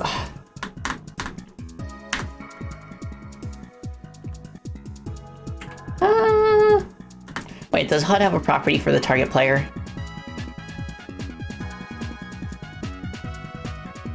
Yes, it does. Okay, perfect. If game settings dot get HUD. Wait, no, I'll add a property for the HUD. RH equals as HUD. If the HUD has been initialized, then we'll check if h.targetPlayer.current animation equals pose BG wave. Then, okay, where's that her animation in the animation tree?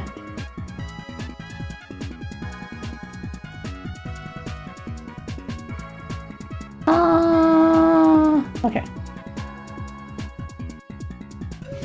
I believe, yeah, it's in the base. Animation player dot play. Waiting. Okay, this should work.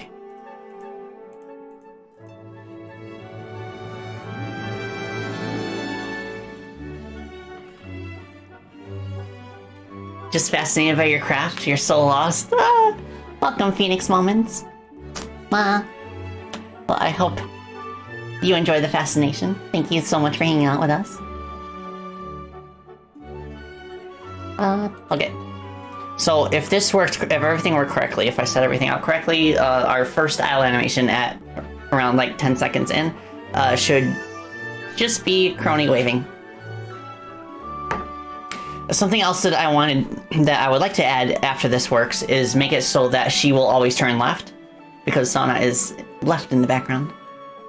Okay, it did not work. Wonder why. Oh, right. I think I know. It's because we need to check when the player is spawned in the start script.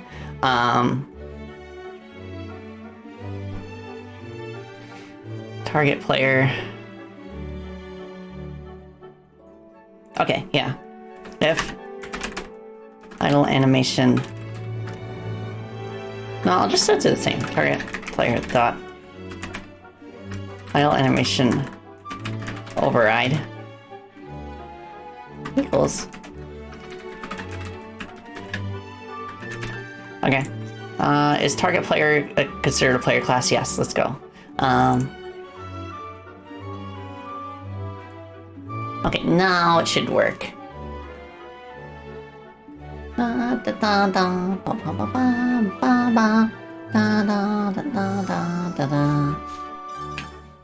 Okay. So after 10 seconds, it should work this time.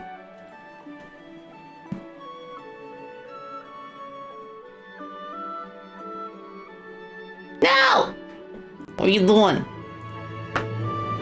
What's going on? Okay, well for starters, I will, what I'll do is I will check, I will check the runtime value of, oh, wrong button.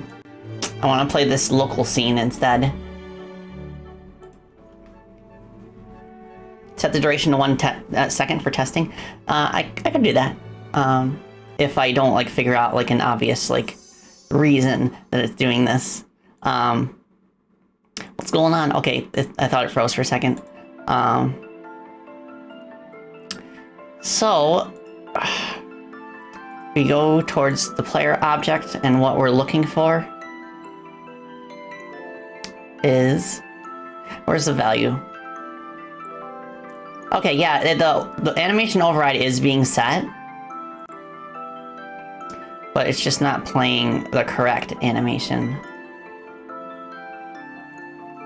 I think, okay, where is current idle pose being changed?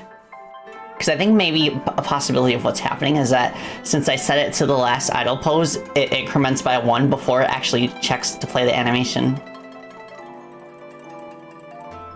Which I don't think that's the case.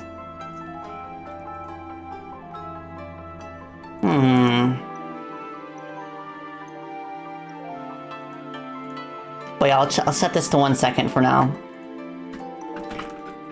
Change after fix. Okay, so what could it be? Ponder. The infinite loop of VTubers making games for other VTubers, yeah! Okay, did I get the name of the animation correct? Yes, I did.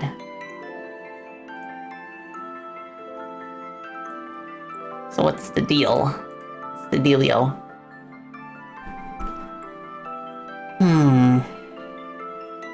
I think maybe... Is that... Okay.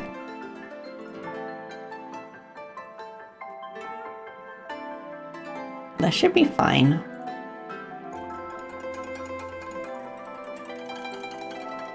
Oh, wait.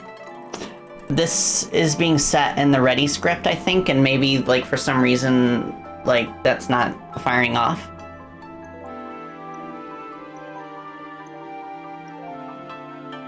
So what I'll do instead is I'll set the current idle pose to -1, and then if the game detects that it is below 0, it will check at that point what it should be.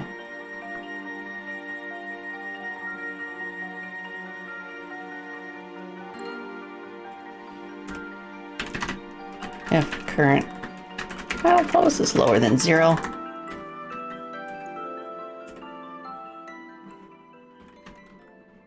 Violation motion override is 0. Idle pose is 2. Wahoo!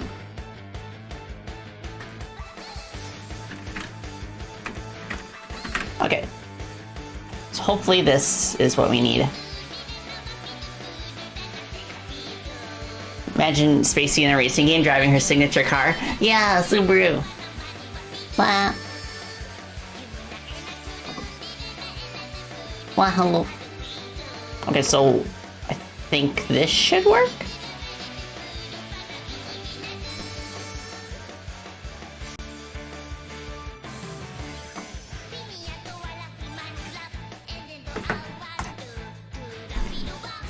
Let's go! It works! Huzzah! So let's see if it rotates back after the other two. I noticed that Sana does not transition back into her normal idle pose afterwards, so I can fix that. It's a pretty easy fix. Let's go! Huzzah! Okay, so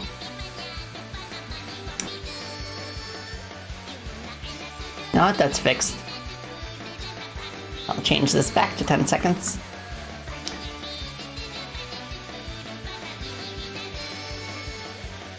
So back to...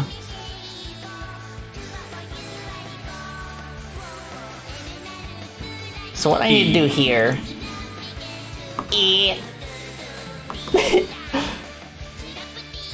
So now I need to...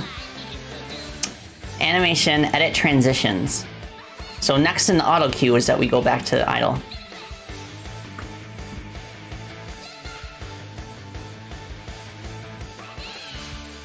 I suppose it can't be helped that the transition's so abrupt.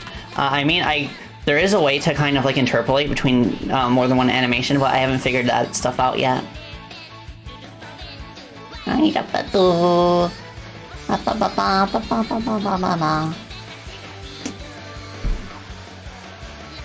Oh, also I need to make Crony always face left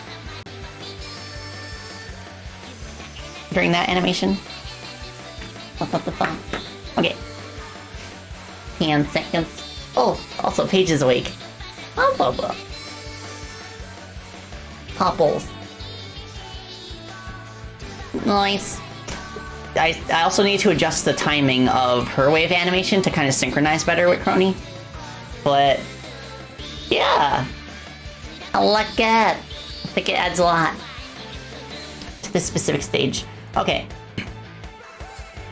So about 2 hours in, not bad. And I'll spend the rest of the stream coming up with boss designs. So this is my new test level. It's a piece of paper, graph paper. But what I was working on prior to this was a system for boss weak points. And just like circles for now, just to make sure that it was working. I think that's gonna expand what I can do with different boss designs and enemy designs. There is now a system for a boss or enemy to have individual weak spots, and destroying the weak spots would change their sprite and also inflict damage on like the main entity that they're attached to. Yeah, just like that.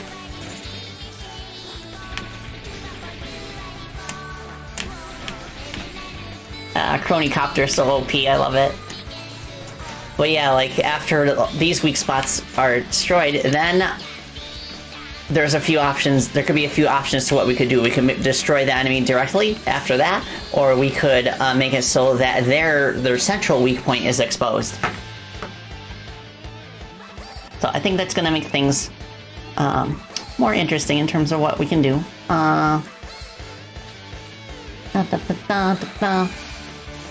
Okay, so let me go to my drawing program. Let's see.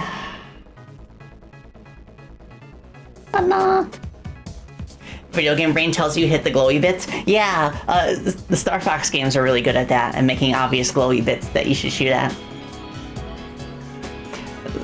Oh, Scorchers. That's a good point. I should add it. Like what I could do is in Sana script, I could add a delay timer that is set when the player's waving animation is detected, and then just have her react like a half a second later. I think that'd be cool. I'll do it right now before I forget. So I'll add a variable.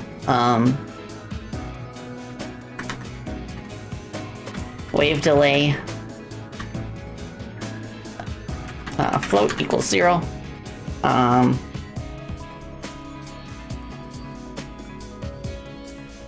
So if wave delay equals 0, wave delay equals 0.5. If wave delay is greater than 0, subtract from it.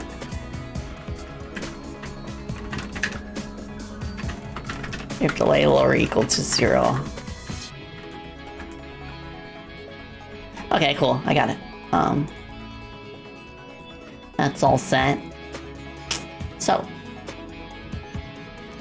I will take another sippy.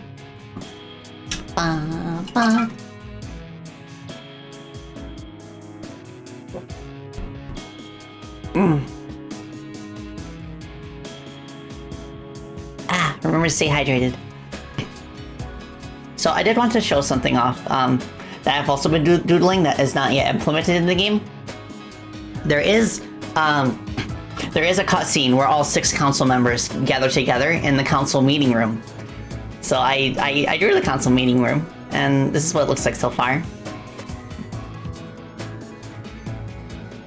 And I think I'm pretty happy with it. The only thing I want to change is the only thing I want to add, I should say, are some ornamentation on the fronts of the desks, and also make some ornamentation up in the top area.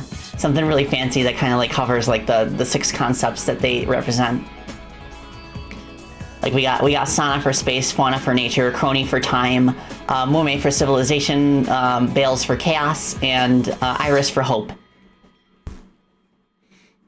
Yeah, and I was thinking for Sana in this cutscene, she would be even closer, and because her limiter has been stolen, like she can't like be inside the actual meeting room like usual.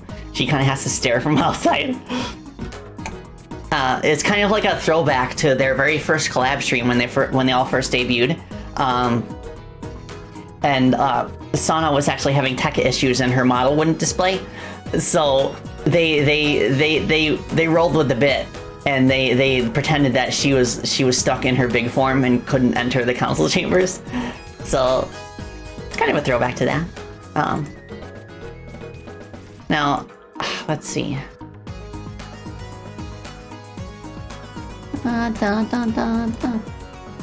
Yeah, like I'm only gonna draw like this part of her head. Like I don't need to draw anything else because you don't see anything else. But I could also enlarge her sprite that I made for the space stage. I think that also works. That could work well. It depends. We'll see.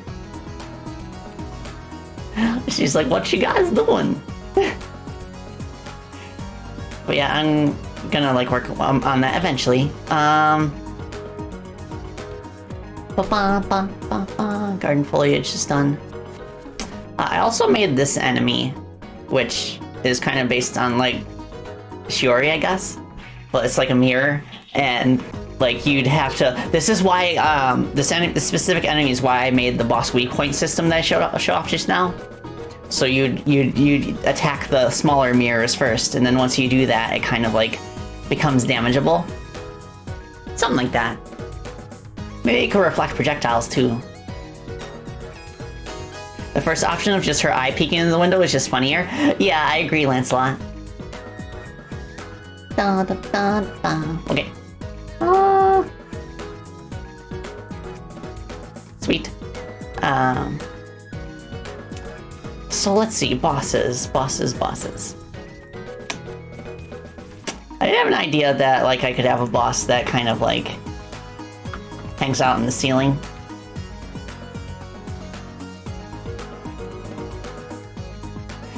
Like when I played Sonic Superstars a couple days ago, I felt like motivated to like, okay, I really need to make more bosses for my game. It's kind of interesting because I did not enjoy the boss fights in Sonic Superstars. I think they drag on way too long. But it did get me in a mood for boss design. So like it could have like these cables that like go like that, I guess. It just walks around, and then like have like more that maybe it could have like arms that like stretch really far down, and it kind of like tries to like clamp you inside of its hands. I don't know. I also made this dude who is not finished yet, but I was thinking like could have like a spin blade, and then like its tail would be made up of segments rather than being a single part like this. But it'd basically kind of be like Scorpion Force from Gunstar Heroes, where it kind of like spins in a circle. Why did Aquatunnel play twice? Or did Act 2 play just now? There are a bunch of bosses for Sonic Frontiers that you feel have this same idea of relentless assault like the Freedom Planet bosses? Yeah. Okay, so I just want to sketch out some like basic like concepts. I'm not gonna put too much effort into like the visual design just yet. just to like get some ideas down. Now I do want a boss that is like a core, and then you'd have like weak spots surrounding it. I think that would be fun, because like you saw me attacking those weak spots in that one example of boss weak points. It takes effort, especially if the main core is like big enough that you have to kind of maneuver around it. 1, 2, 3, 4, 5, 6, 7, 8. But yeah, they'd kind of orbit around. The boss itself could maybe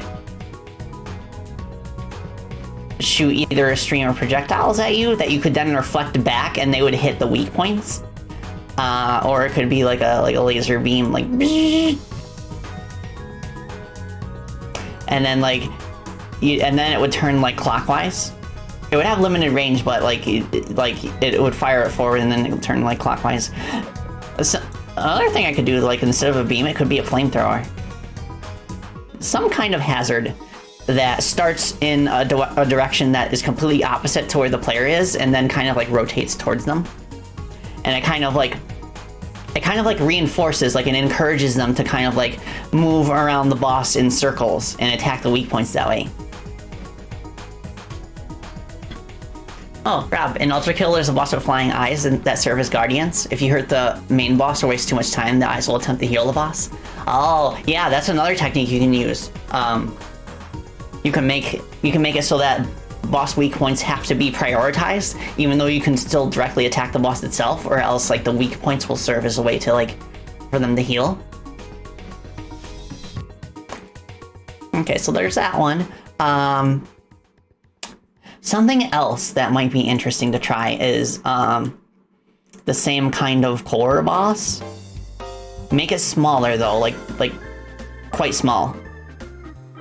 But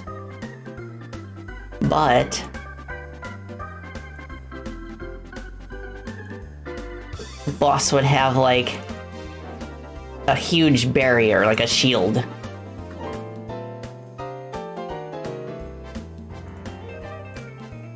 It could even be like a humanoid knight. Like some kind of boss that like just like holds a shield in front of it.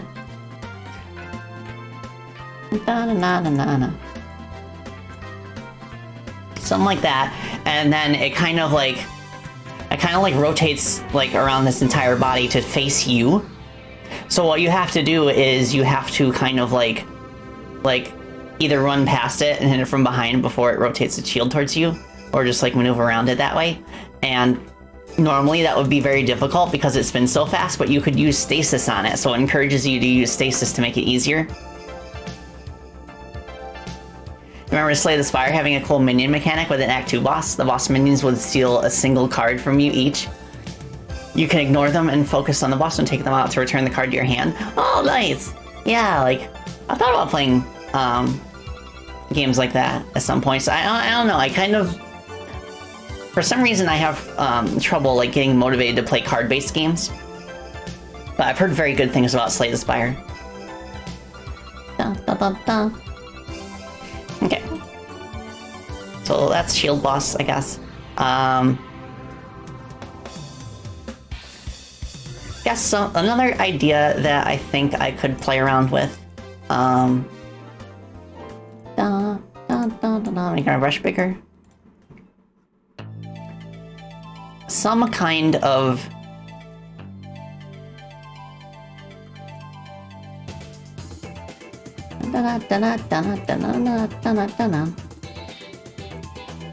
some kind of boss that's kind of like a weapons platform. So it'd have like big cannon here, maybe some other guns.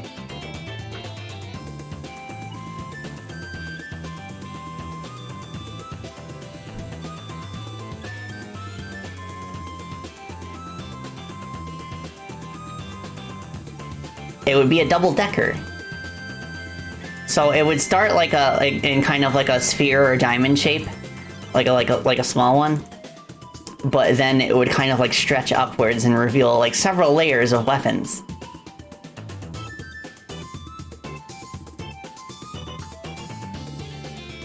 And through the boss weak point system, you'd have to like destroy each layer of weaponry. I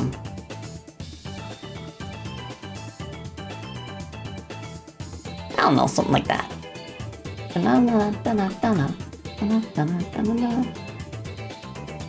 Something like that.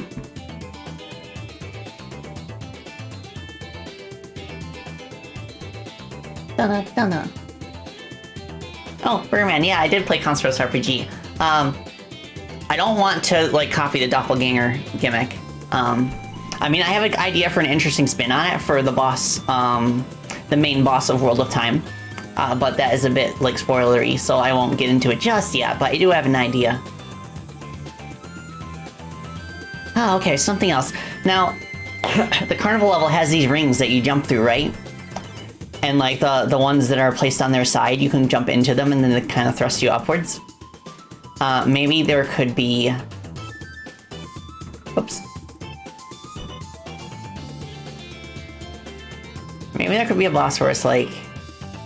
They're kind of like climbing on the ceiling.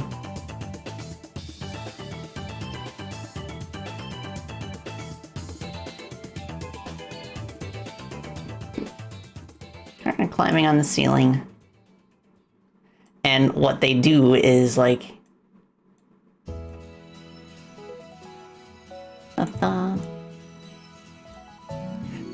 They would actually shoot like flaming rings at you downwards like that, and they'd explode when they hit the ground, but until they hit the ground you'd actually be able to pass through them and jump upwards. And maybe I could modify the behavior of the fire rings to where after you pass through them they have kind of like a countdown timer like the bomb enemies before exploding, and it's like a second or so, but as long as you're like jumping upwards, then you avoid the explosion. But yeah, it could kind of like shoot like a stream of rings, and you'd have to kind of like use them to get higher and higher and higher, and then hit the boss a few times before you fall back down.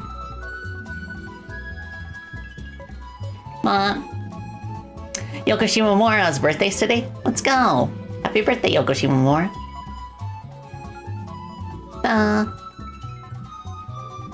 Okay, so that's another idea I had.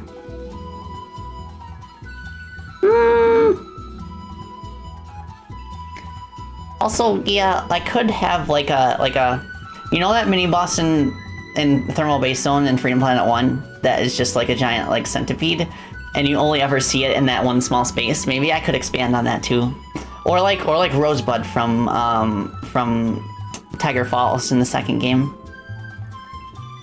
So yeah, I could have like...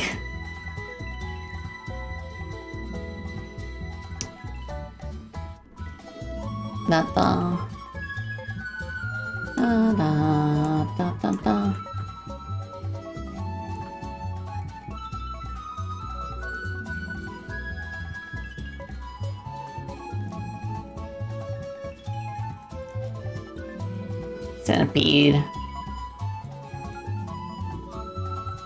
Give it a pointy tail, I guess.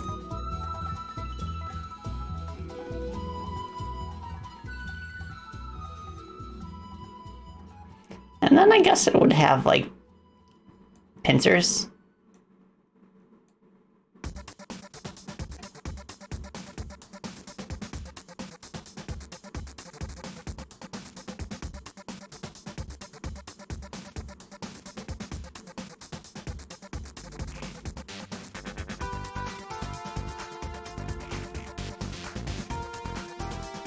Something like that.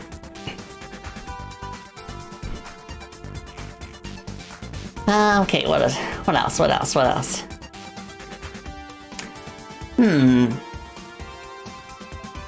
So there was a boss in Sonic Superstars that kind of flung, like, floor tiles at you into the foreground. That might be fun to play around with as a concept.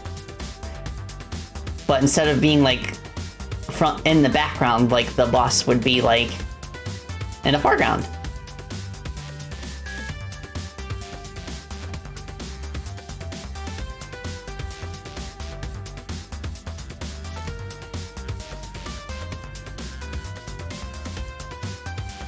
So it's like right here. And then it would just like...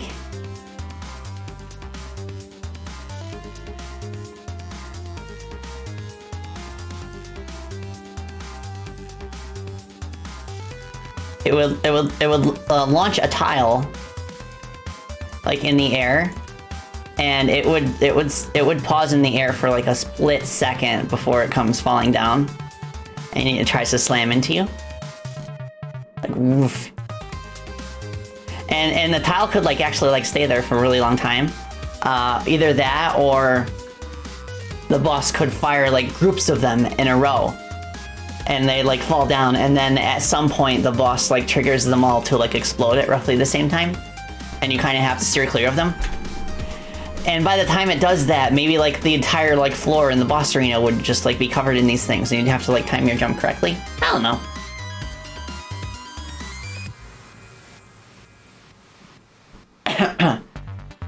I'm gonna continue playing Sonic Superstars with your friend on Sunday. Yeah, I want to continue playing it next week too. I'm really interested to see like what the other story is like. Not to spoil, but there is more content after you beat the game once. Ba ba ba ba. Okay. On a roll.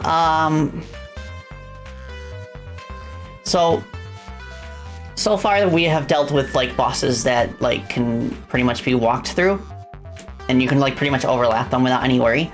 Maybe a boss to where you actually have to actively avoid them because their body is a big hurt box. I was thinking for that it could be like an enemy with a giant tire. Oops. I did not line that up correctly.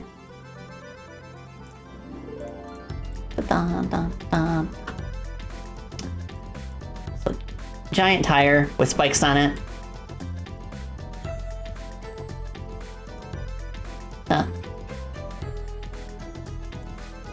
Probably not that long.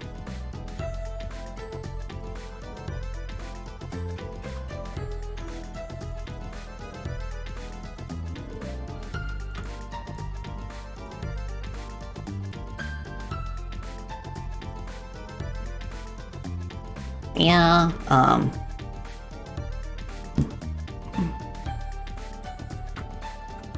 guess some kind of big spiky thing. Don't know.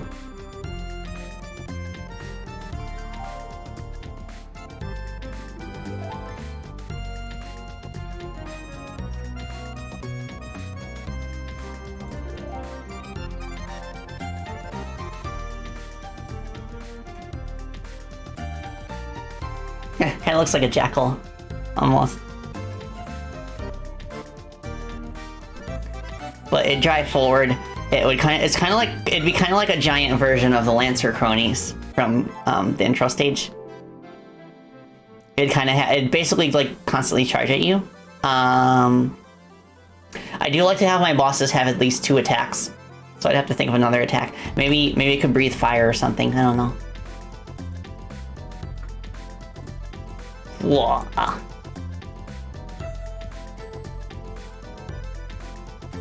Who's that Pokemon?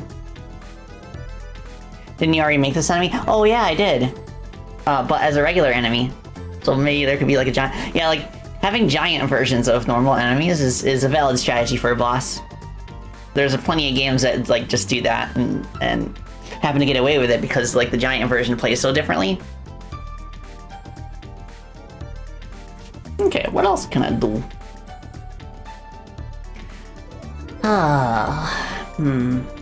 What if there was an enemy inside an unbreakable shell, or a shell that has to, like, has some special trick to be broken?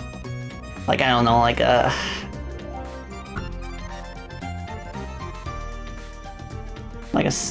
snail or like a chambered nautilus.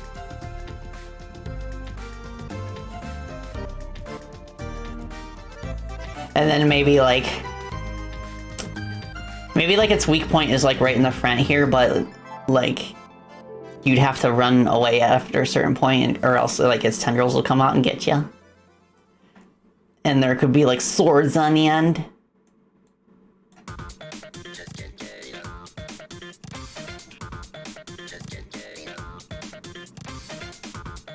Just can't get enough. These swords are like cleavers or axes.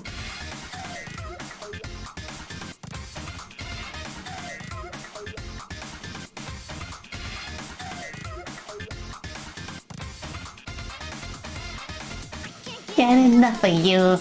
Get enough. No, baby. Just can't get enough. I just can't get enough. Can't get enough. Goodbye, baby. Just can't get enough. I'm rising to the top. Get enough. There's so many games this year that have absolutely phenomenal OSTs that are like almost my favorite ever. This has been a good year for video game music, is what I'm saying.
I don't know, like giant sword.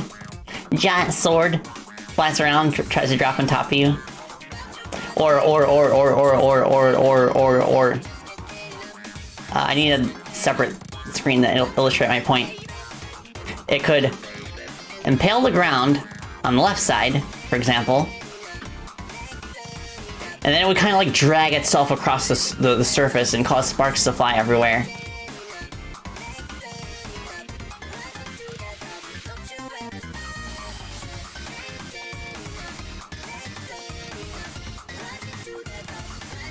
It goes down here.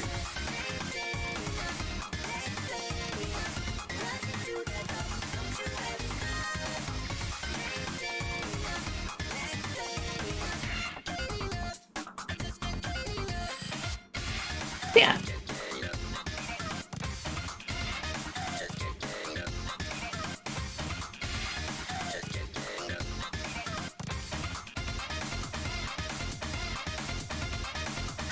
Get enough of you.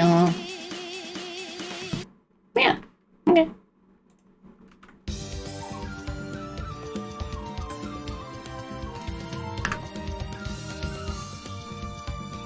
Dun dun dun dun dun. Oh, Corazon is our design. Just in case you were wondering, Lancelot.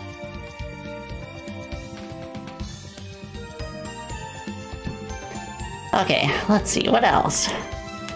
It gets tricky and trickier every time I come up with a new design.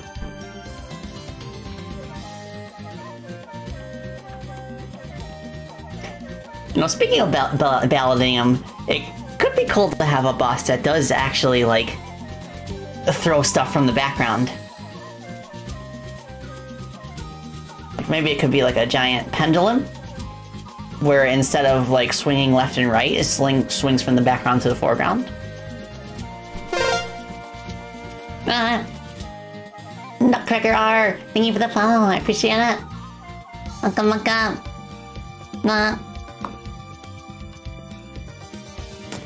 You heard the song here first, so when you play Cologne, you're like, oh, it's that song. Let's go. So yeah. A boss where like, how do I illustrate it being in the background? Could be like this.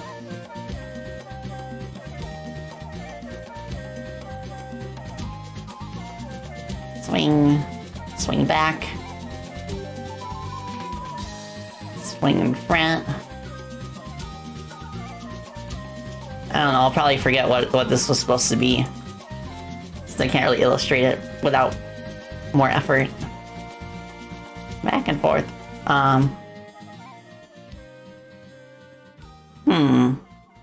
Okay. Next.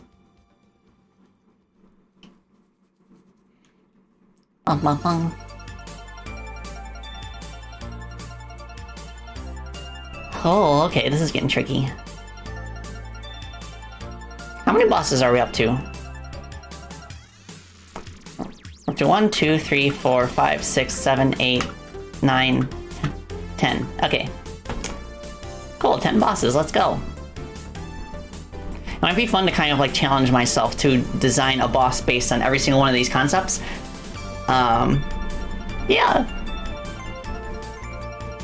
Even though right now they're like very scuffy. We could have a boss that's like a big stomper, I guess. But the trick with stompy bosses is that like the boss in the intro stage also stomps around, but it does not cause damage when it does so. So for like a stomper, if you want it to be like apparent that the boss will crush you, it needs like very like big like piston like legs.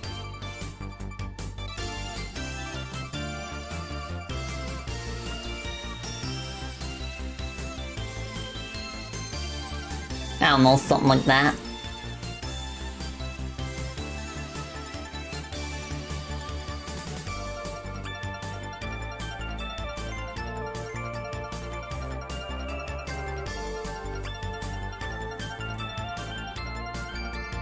There we go.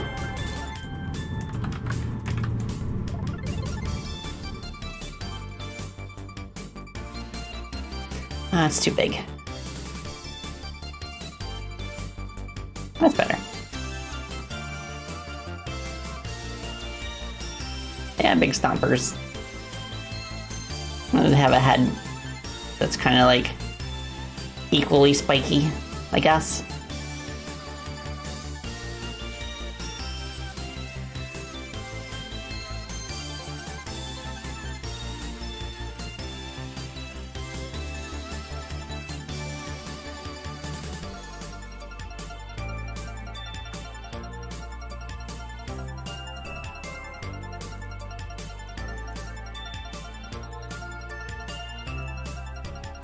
Yeah, my first thought for this stream actually was that like, instead of like rapid firing design concepts like that, I would actually like pick like 2 or 3 and then kind of like spend most of the stream coding them. But I think if I did that, I would have spent the entire stream just working on a single boss. Whereas my goal more or less is to just like come up with concepts that I can roll with later on. I don't know. Something like that, I guess.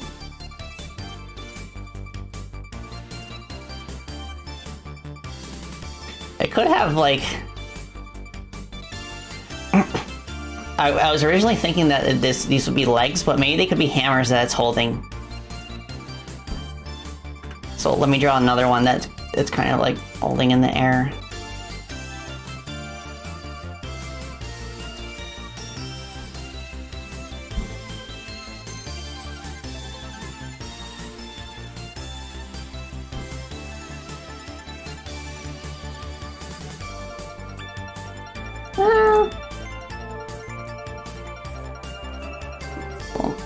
something like that.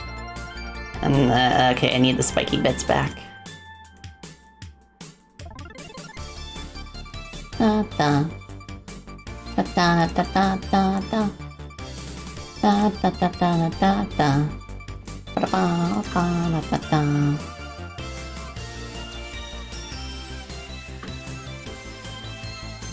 Oops. Wrong tool. And I guess give it like, I don't know, handle. Kind of show that it's something that's holding. Nice. Okay. Next.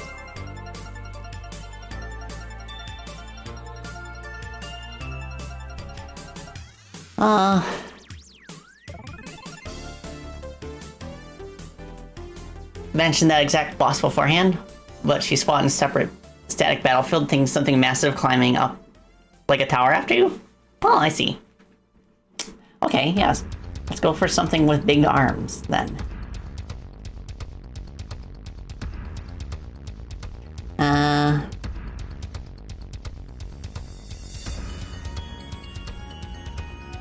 Okay. So it's like if you imagine like this is the boss and...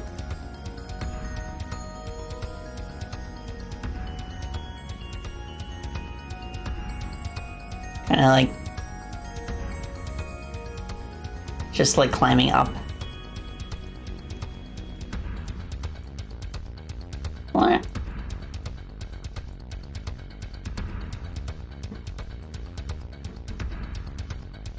I don't know.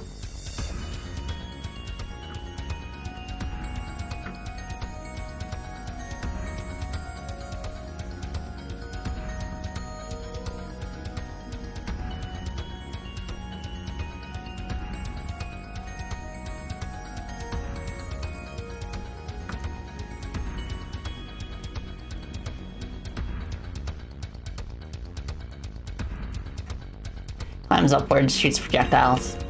Kind of sways from left to right, I guess.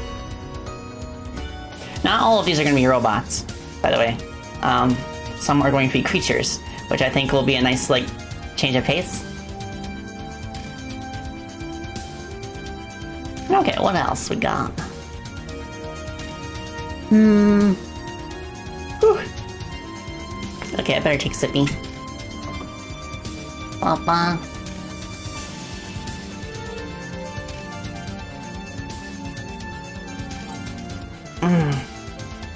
Good stuff. Non-robots in my spacey Battletele video game? Yeah.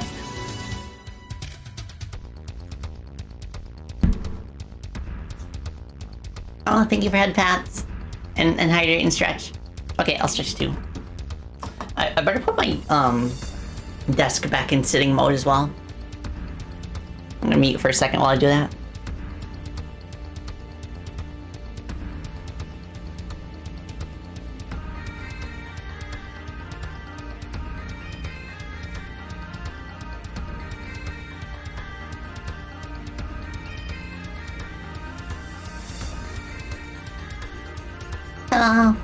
Okay, I am unmuted now. I should be at least. Okay, I'm stretching now. Oh my goodness, I can't believe I stood up since the start of the stream. Yeah, I love the vibes of the final stages as well.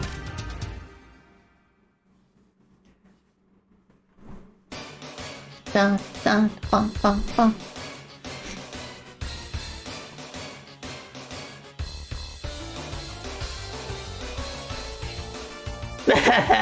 Yeah, Alfie. Like doodling boss concepts in like notebooks, it gives me fond memories of when I was a younger Battle. Yeah, I got the treadmill buff. Have a wonderful day, chat. See you later. Oh, see you later, Scorchers. Hope you enjoy the rest of your day. Okay, so... let's see, what else could I try?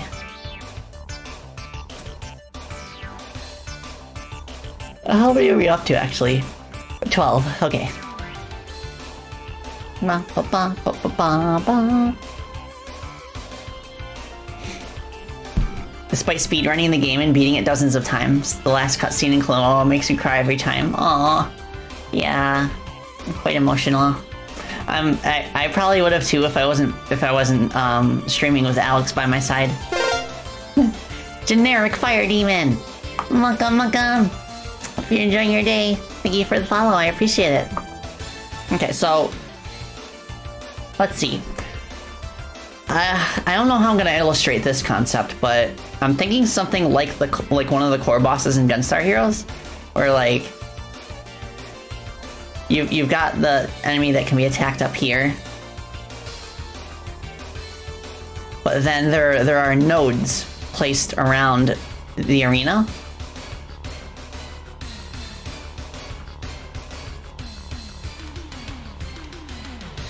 And depending on the order that the nodes light up in, it just like kind of shoots laser beams in that direction.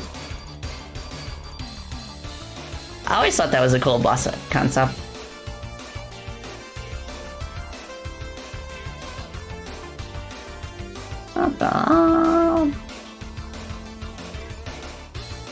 It could be fun to play around it. The other thing too we have to keep in mind, of course, is the player's abilities.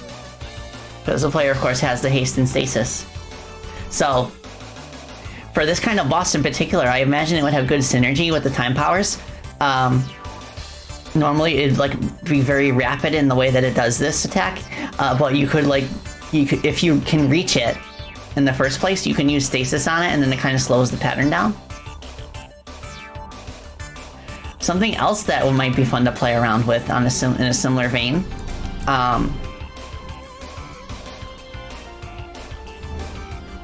Is a boss that, I don't know, some kind of dragon, whatever.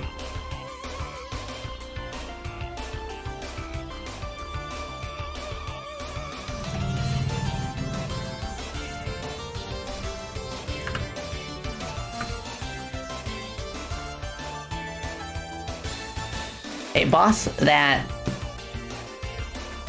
like, basically throws like a homing comet at you.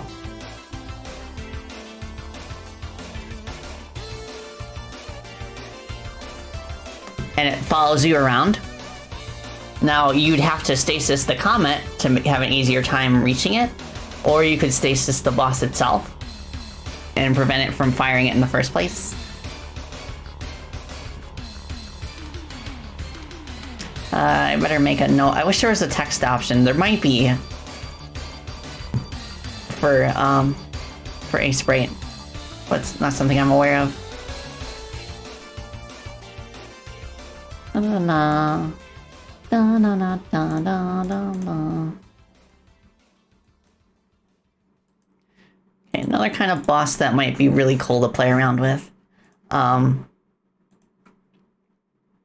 Something that kind of like has like a pseudo 3D background. So we'd have some landscape here. I don't know, pretend those are trees or something.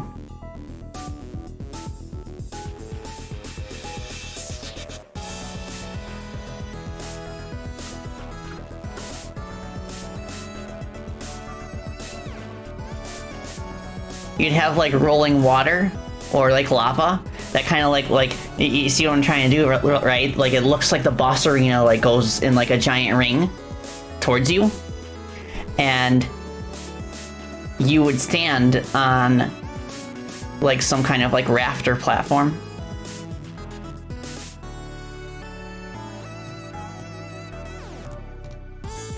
And the boss would be like a giant fish. Like you can see it poking its head out in the background, and then it kind of like lunges forward and tries to like grab you on its way into the beyond the foreground. So it's like,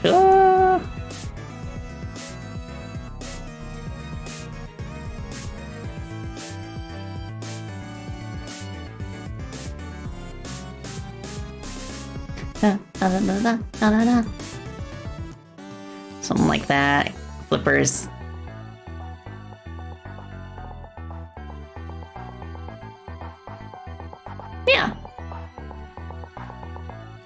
would be a pretty complicated effect to pull off in true 2D, but it could be cool. Okay, next.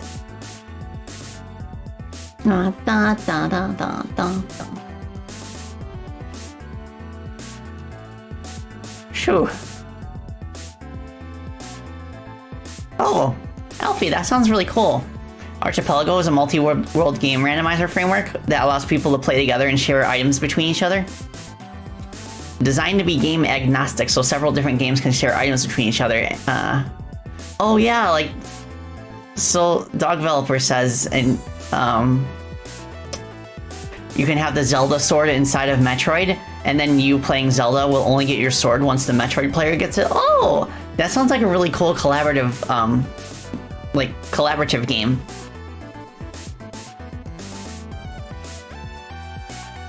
Yeah, randomizers are getting like low-key cracked lately. Like, extremely impressive. Okay, what else could I try that I haven't tried yet?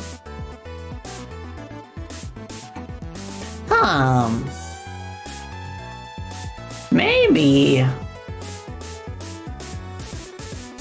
Let's see, I'm trying to think, like, I'm trying to consider what the player can do and how I can, like, effectively counter that. Because, like, Crony is so powerful at this point that it's actually, like, difficult to come up with bosses that, like, cannot be made considerably easier with her time powers. I mean, it's easier to come up with bosses that require the time powers and are way too, like, fast and difficult otherwise. But I want to get a little more creative. Maybe, like, a reflector boss? To where, like, you have to, like, reflect its projectiles back at it in order to expose, like, in order to break its armor or something.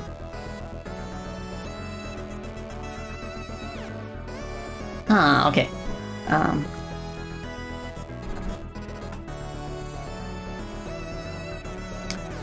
Maybe, like...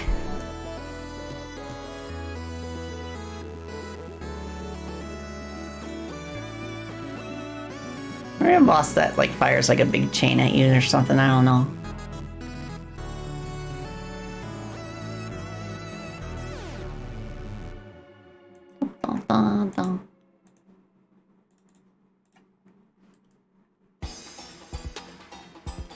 Oh yeah, more Superstars T-Lopes goodness.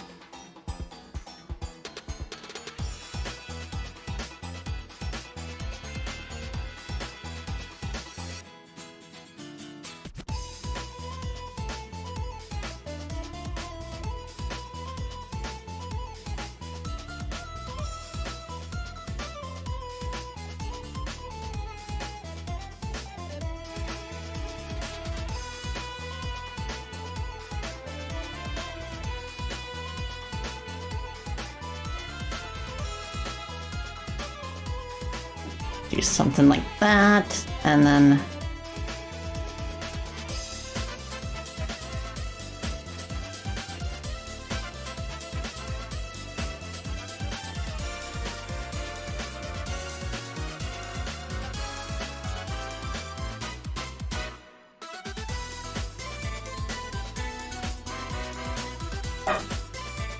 Lots of grappling hooks. Oh, hello, Paige. Shibarky.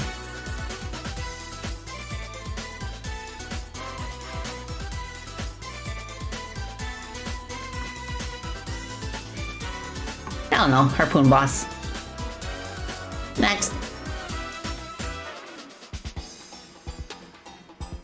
Dun, dun, dun, dun, dun, dun. Oh, I'm not sure what Lamp is referring to, Elfie. But no! Yeah, Fs, this song in Sonic Superstars does have a bit of a Shantae vibe, doesn't it? Okay. Trying to think. Like, it depends, some boss designs are also, like, dependent on how the level turns out, in terms of, like, using the level's own gimmicks. Oh, hydrate, stretch, head pads. Thank you. Alright, I'll take Sippy.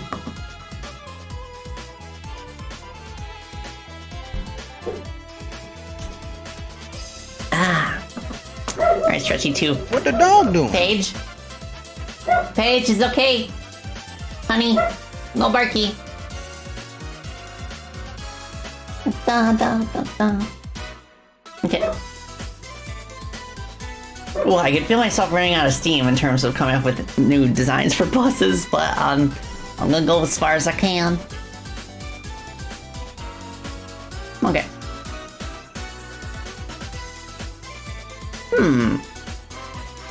Maybe you want. Maybe there could be a boss that's like a.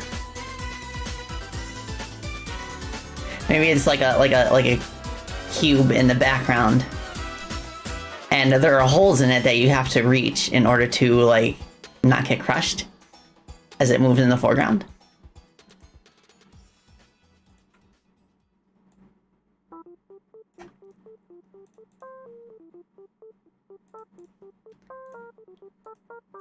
Blah.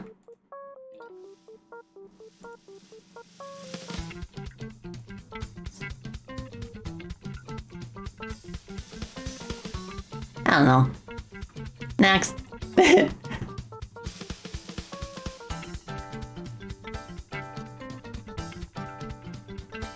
Oh yeah.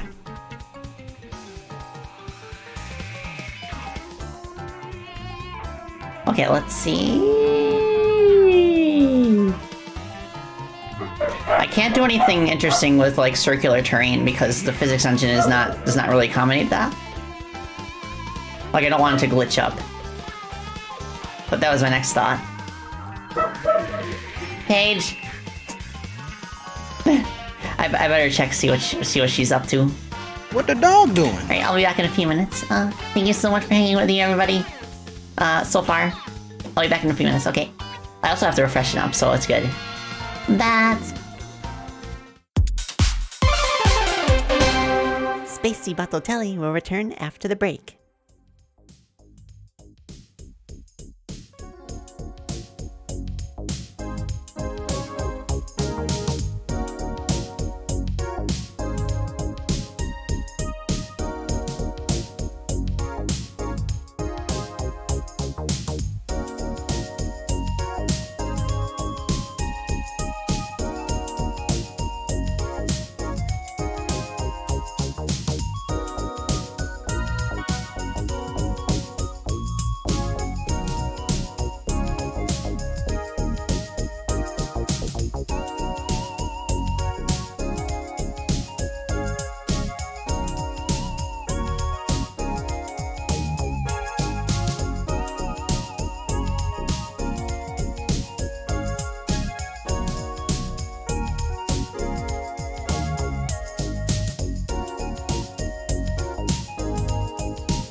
I'm back.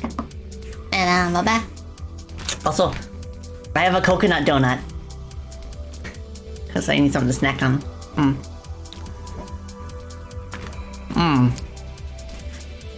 Yeah. It's a donut with coconut frosting. Wait, oh. I think it's vanilla frosting, but it's got coconut flakes on top of it. It's so good. I'm running out of steam, so I'm gonna pivot to something else. But I think we came up with like 14 different boss concepts that I could roll with. It's quite impressive.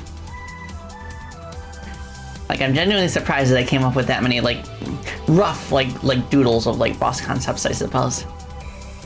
So there's a couple things we could do. I do have a tile set from Edge Drive that I have not implemented yet for one of the space levels. So I could work on setting that up within Godot. I could also draw some asteroid terrain for the first space level that I showed off.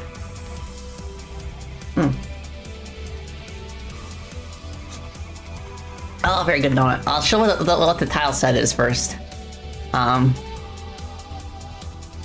It's really cool. It's basically gonna be like a moon palace. But it looks kind of like all over the place right now because it's made up of 32 by 32 squares. But it'll look more cohesive once I actually like start plugging stuff in.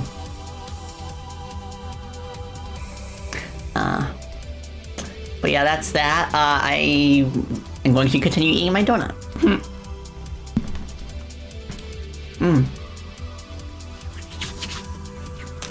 Oh, S-Slash. We had some mini white chocolate donuts yesterday and they were delicious. Let's go!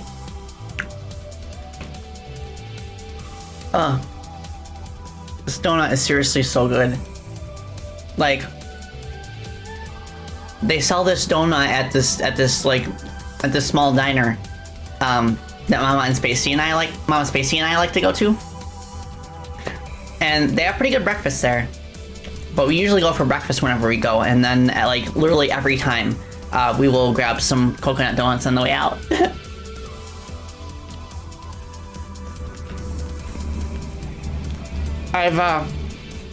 I've never seen Dunkin' carry donuts like these. Oh my gosh. That sucks, that sounds amazing. Hazelnut pastries? Oh, Haz! A toffee apple flavored donut? Let's go! Okay, yeah. I'll work on the tile set. So, what I like to do, like I did this with like the nature tile set too. I will do my best to like assemble terrain, and then I will go through like the tile set for any tiles that like are either duplicates or I didn't use, and I'll like rearrange them. Either that or like add new tiles that kind of like make certain things more seamless. Because it's one thing to draw a tile set and another to actually like implement it into the game engine and see how it works when you build like actual levels with it. But I think I did a good job of like prototyping what it would look like in like the proper context. So what I will do is I will close my drawing window. And I'm gonna create... Did I create a scene for this? Yes, I did. So this level is specifically based on Muna Hoshinova, who is one of the Indonesian talents in hololive. And it's basically her castle. And it's a castle on the moon. Because if you look at the solar background, like you see this structure right here on the moon, that is Muna's castle. You can go there. It might be fun to like... It might be fun to have like to draw like big glowy stars, kind of like you know like Star Road in Super Mario RPG, how it has those big glowy stars on the surface. I could have like big glowy yellow stars on the surface of this moon, and then that would kind of explain why it appears yellow in the distance. But for now, I will close some of these that I don't need right now. Moon level. Okay, so we want to create a tile map. And I like to have, like, you don't have to do this because you can set up multiple layers per tile set, but what I like to do is I like to have separate tile maps for solids, ladders, and like one-way stuff, and also like background assets. Taking a look at the 4.2 betas, I have not yet. But like, I'd be interested in looking that up after the stream. Oh my gosh.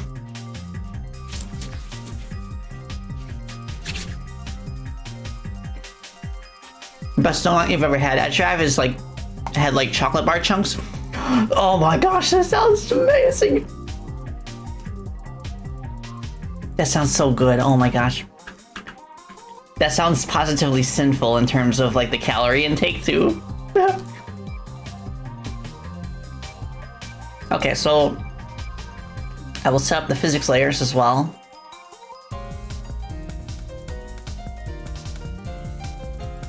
I like to have 2 physics layers on my tile sets. One for like just like the regular terrain, and then a layer for like attack hitbox, so I can use it for like spikes, for example.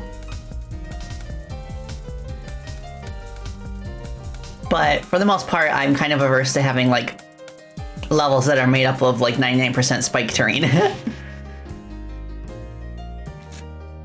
That seems to be a trend with like indie games that have infinite lives. They'll have infinite lives, but they will also line every surface with spikes. I mean, it's cool when it's every so often, but when it's the whole game, it kind of like makes it hard to kind of form its own identity outside of just being spikes. Okay, so tile set. We want to add an atlas. Moon? Yeah, tile moon. Automatically create tiles. I like to do this. It just makes it more convenient. So, from here we can see tiles. So I want to select the ones that are one-way platforms, which I believe are just these ones. Then I will give them a shape that kind of resembles how thin the platform is. Make it one way, give it a one-way tolerance of 3. Okay, so now for everything else,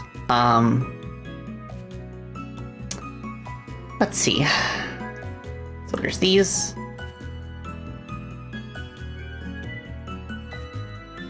I'm gonna select everything that is a solid square.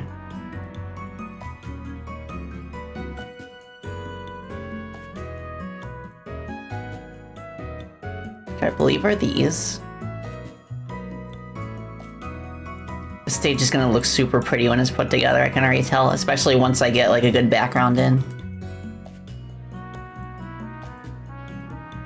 I imagine like the background could be like, cause like this moon is like a crescent moon, so I could have the background kind of look like the ring worlds from Halo, except it's just like rocky terrain, but it kind of like it would like kind of curve in the distance, kind of like that.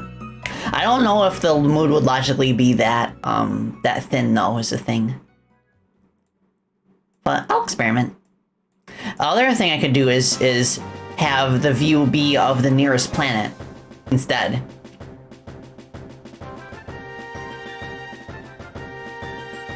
This is in Godot. Yeah, Mr.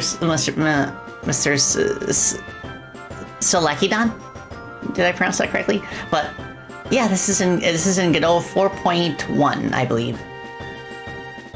Okay, so now that those are all selected, we are going to reset to default tile shape, and now all that is left is to do the slopes. So I'll pick every slope that has the same shape and direction, which I think these 3 are the only ones that go this way.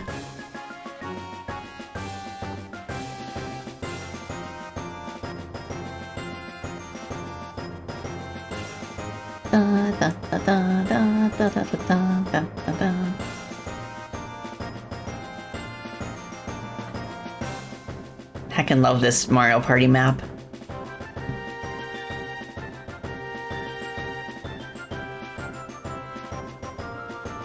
it's just such an interesting pivot from the other maps in the game, where like it feels like everyone is like collaborating to take down Bowser, rather than competing against each other.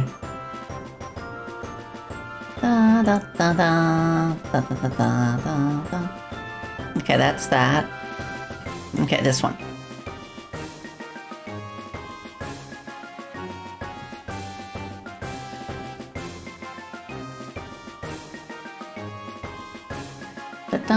Yeah, this board is the Eternal Star from Mario Party 1.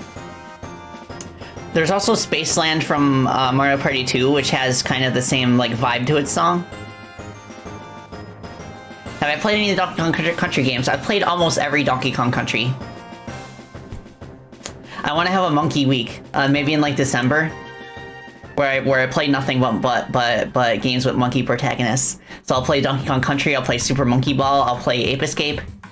Well, the protagonist in Ape Escape is not a monkey, but you capture monkeys in the game. And when I post my schedule, I'm not gonna have a description like usual. I'm just gonna say monkey. Monkey. I want to finish my donut.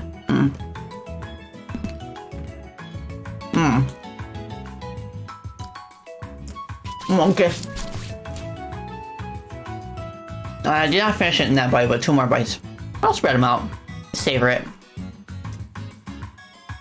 Always savor your treats.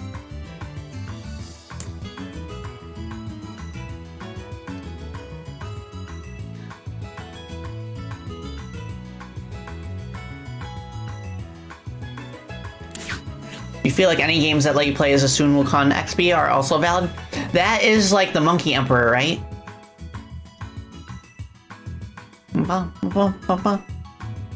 Oh, right, yeah, the one from Journey to the West? Yeah.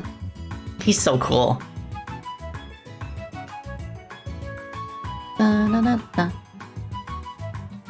Okay, I think this is all I really need for the tiles. For now. So now I need to figure out how to piece them together. It's like, it feels like, it kind of feels like when you open like a new box of Legos and they're not ordered or anything.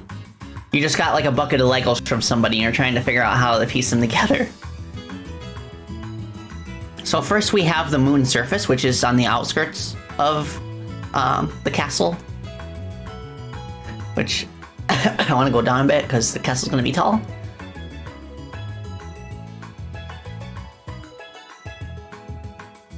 Let's move you over here. Now, I assume these are the inside corners. Okay. Okay, these seem to be like when tiles for like a one-way platform. So I'll put that there for reference. So I want to go down just to see what that's like.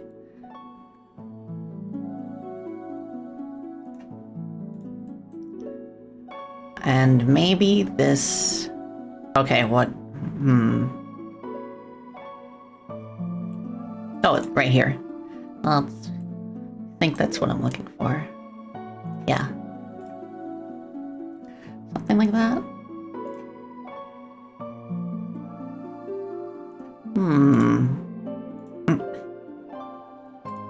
Yeah, I'm not sure what these 2 tiles are for.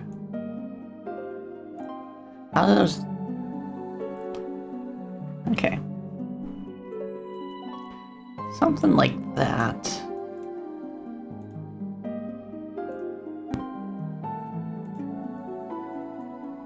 And we do have sloped terrain, which is nice.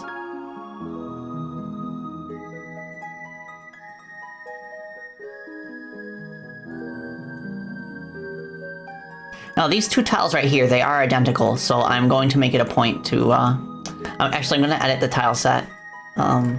In my drawing program, I'm going to get rid of the one on the right.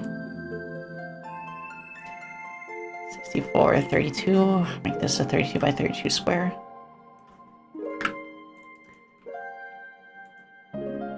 Okay, there we go. So I only have to worry about one.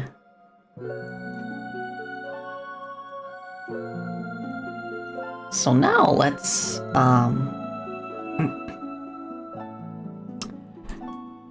okay. go this way.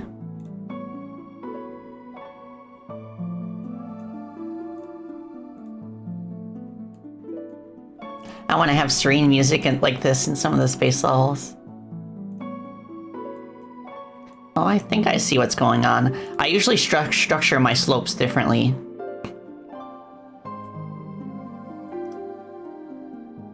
Than this. I think that's what threw me off, but...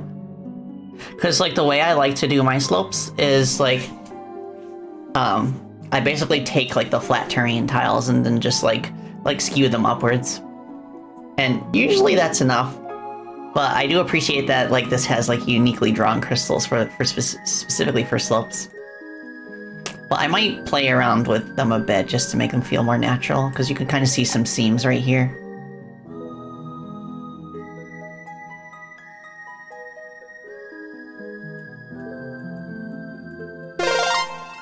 Ah! Diggy64, welcome! Welcome, Raiders! I'm Spacey Bartletelli, I'm a Gadgeteer Bat and a game developer, and I'm working on my team's hololive fan game, Chrono Gear Warden of Time. I'm going to take another bite of my coconut flake donut, and then I'll actually like pivot back to some of the stuff I showed at the beginning of the stream so that y'all can see the progress that we've made. We've made pretty rapid progress the past couple of weeks. Thank you so much to E64 and community. Oh, what a good donut. Doggos!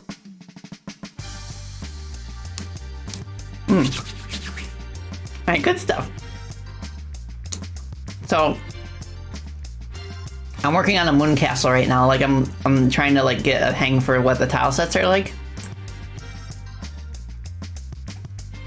I think it's gonna look really good once I start getting into like the interior stuff. But prior to this, where's my rectangle tool? Prior to this, I was working on like the first space level, specifically like background stuff. And this is what it looks like so far. Like in this specific, like for most of the tile sets that we've been doing recently, I've been collaborating with other people. So far what I have here, like I completely drew all this myself. It's just like a small test stage for now, just to see how it works. Oh, you played Sonic Superstars, Vicky? How'd you like it? I quite enjoyed it when I played a couple days ago. Like, I have the same opinions as everybody else with regards to the boss fights. It feels like two separate teams worked on like the stages and the bosses, and I don't feel like they mix. It was definitely an okay 2D Sonic game. Yeah, I agree. So, the gimmick in this first space level is that like one of the members of the council, Sana, for those who don't know, like she is a former hololive VTuber who is now graduated, but we're gonna play her in the game because like we're big fans of Sana. But like her whole thing is that normally she's the size of the sun, but she usually has like a limiter on her head, which is like a little antenna that will shrink her down to human size. But that has been stolen in the plot of the story, so she just has to hang out in the background and like hope that the player like can help out in some way. Boss fights didn't work at all, and just a snare drum, yeah. Honestly, like there are some like tracks in that style that I don't mind and are actually like really cool bangers. Like Press Factory Act 1, for example, that was really good. I like that one. And also Tails's version of Frozen Bass. But yeah, I get what people are saying. Like people are really tired of the Jun like snares and stuff. I'm genuinely like interested to know why he doesn't just like crack out his guitars and do something like more modern compared to like, you know, like T-Lopes and the others.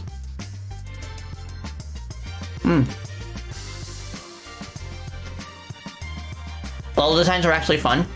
Yeah, I agree. Yeah, there wasn't... The only level that I didn't like was Cyber Station. Everything else I absolutely loved. Yeah, I can see what people are saying about Golden Capital. I feel like it does overstay its welcome. But I think all it needs to do is have its length shortened. Make it like 2/3 as long as it currently is. And I think you'd have like a real winner. Alright, I'm gonna Like, I'm eating... I finished my donut, but it was on, like, a paper plate. So, but there's a whole bunch of coconut flakes on my plate that I want to eat. So I'm going to fold it like a taco and then pour it into my mouth.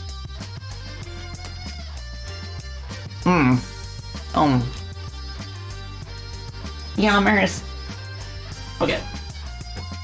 So, Sana in the background is animated, actually.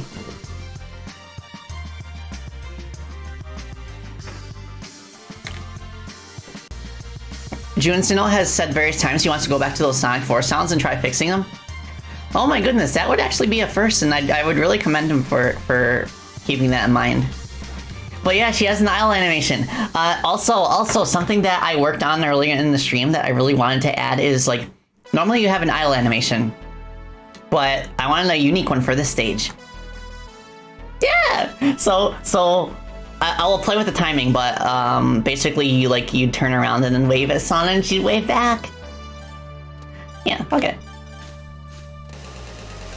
And I want to add a few more animations as well for her reacting to different things, like when you die, for example, or when you like make a ton of progress. She could like cheer for you. Yeah. So good. You like Trip's design as well? Yeah, I love Trip. Oh my gosh, I was absolutely shocked that when she took off her armor, and it's like, oh god. But I'm not gonna spoil anything else, because I also do not know what else happens because I haven't played Trip's story yet, but I want to next week. Da, da, da. Okay. Also, one of the other big things that I showed off today was the Nature Hub. It looks absolutely amazing so far. This was mostly a collaborative effort between myself and Edge Drive, who is in the chat. Edge Drive did the tree trunks and the tile terrain in the foreground, as well as like the pine trees. But I did I have a special technique for making it way easier to make like clusters of leaves like this. So I employed that and gave all the trees leaves and stuff. We did the trunks and leaves separately because we want to have seasonal variants.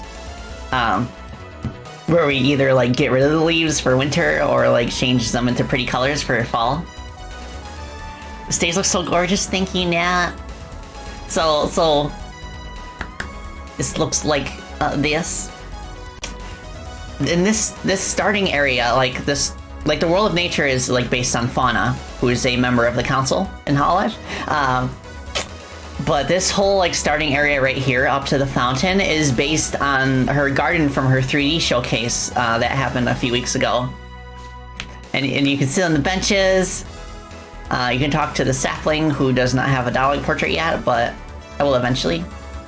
And then you can sit in the gazebo chairs. And I think like maybe I could put like a tea kettle and some teacups on the table there, and you could like sip tea. Is her house there? I'm not gonna have the modern house. What I'm gonna have is I'm gonna put a shed here that is based on, well, not a shed, a cottage. It's gonna be based on the cottage that's at the end of Sana's Astro Girl music video. There's another hololive fan game that did the same thing called Counselorless RPG, which was a huge inspiration for me to start working on this project. But like, yeah, I'm gonna put the cottage here, and then you'd be able to go inside and pet Fauna's cats and all that. And I added a little effect with the leaves here falling from the trees. I think it looks really nice. Also, I added the flower meme from Crony's community. Flower, flower, flower. I also finished water physics. So I got it to where you're moving slower underwater. There's some distortion, wave distortion, bit of a color change. You jump higher underwater as well, and the splash effects are randomized, so they don't look the same each time. Yeah, All Hail Shadow, the perfect song for a romp through nature. And I've got different trees here. I do want to add some clouds in the background soon, as well as add a bit more detail to the world tree in the background. Maybe add like a glowy center. You like the reflection effect? Ah, thank you. I also made a fishing minigame. I just need to program like the behavior for actually activating it and casting your line. But you'd be able to fish in this pond. the fishing mini game. I will pull that up if I can find it. Some way, determination of the strong. Here it is. Yeah, it's an indie game. It needs a fishing mini game. That's the law. Exactly, Deaky. Okay, so how it works is that like you start at the top, you can move left and right, and you can reel upwards. Eventually, I will want to add it to where like you have to hover in front of the fish, and eventually it'll bite. But for now, I have it to where when you're overlapping, eventually it'll bite. And then you have to tug against the fish, like move away from it, and then that will let you reel in it faster. So it's like it's kind of like an expansion of Stardew Valley's fishing mechanic, where instead of moving that bar up and down, you have to move left and right in a tug of war with the fish. If you just stay in one place, then the fish will like pull against it more readily. But the fish has a hidden stamina value, and as you continue to pull against it, it will get more and more tired.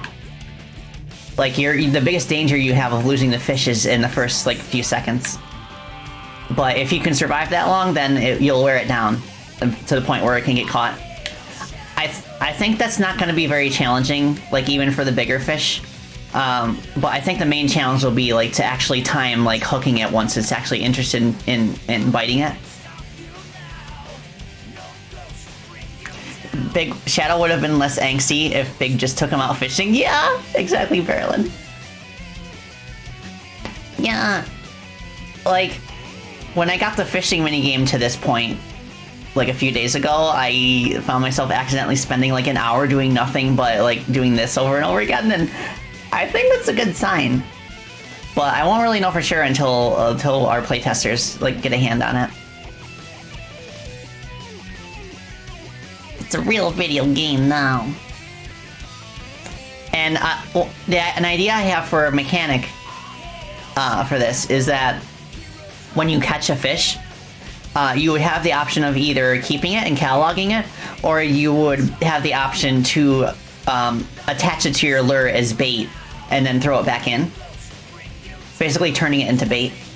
And you'd only be able to catch small fish at first, but you would need to catch a small fish, turn it into bait, cast your line again, use it to draw in medium-sized fish, then do the same thing with a medium fish in order to attract large fish. I don't think I've seen like anyone like directly do that bait conversion thing before, so it might be fun to try out. You love that Frontiers mod that replaces Sonic with Shadow? Oh, let's go! I haven't played Frontiers yet because I'm going through the chronology right now. I'm currently up to Silver Story in Sonic 06. Oh my gosh, I'm not looking forward to it, but I'm gonna grin and bear it until I can finally beat Sonic 06 for the first time, and then after that, every Sonic game, every 3D Sonic game I play afterwards will have been completely new to me.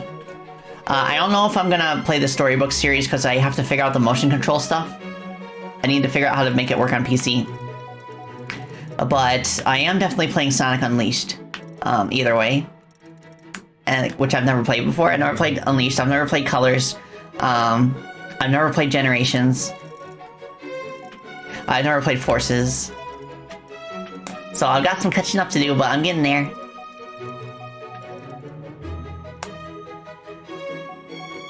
Papa, okay. Yeah, I got to stop or I'm gonna get hooked. But yeah, besides that, I did make a lot of progress on the carnival level as well. Which I can play through that and just skip the cutscenes for now.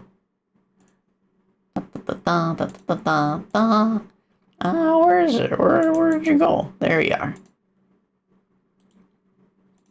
So I just have placeholder music for this for now, but like once the like the final version of the track is done, then I'll be able to I'll have enough done to be able to share it on Twitter.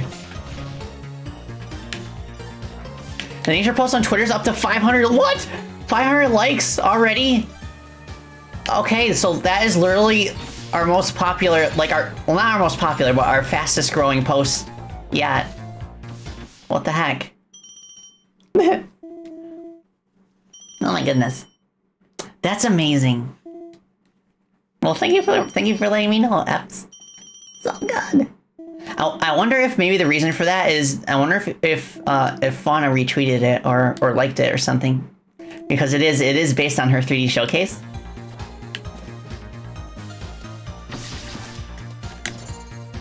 But yeah, like the gimmick behind this stage, which is Carnival Railway, is that you travel between two different trains that are dueling each other.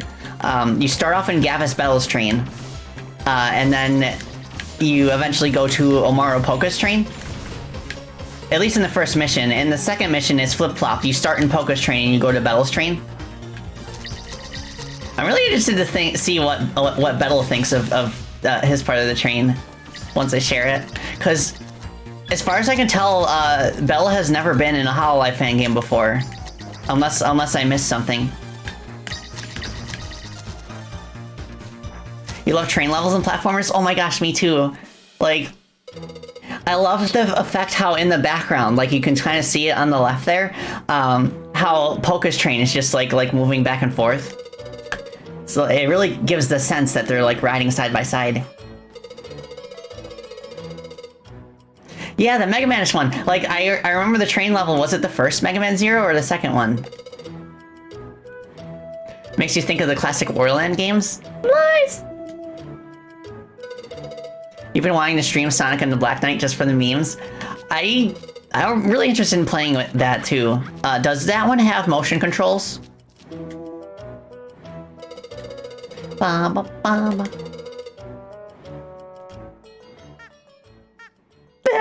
Yeah, I like the noise his hat makes when he bounces away.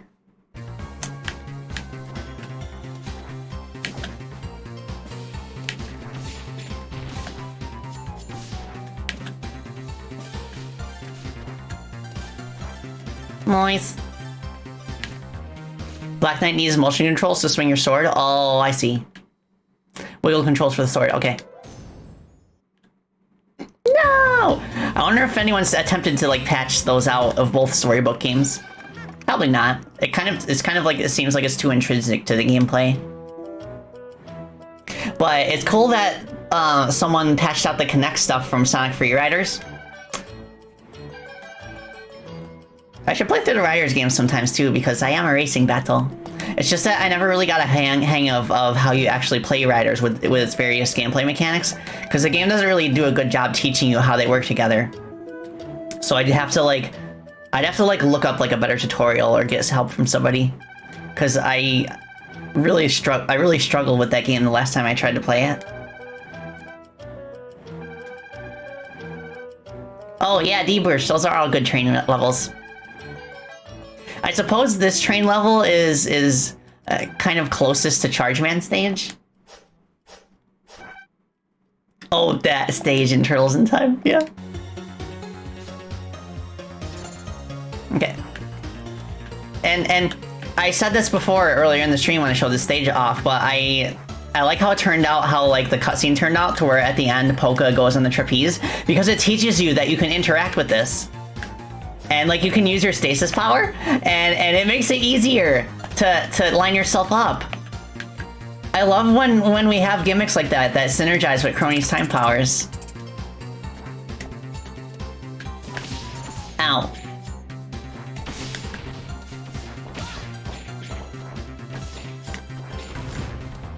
Oh yeah, Tiki Ricky there also like has like a punch attack.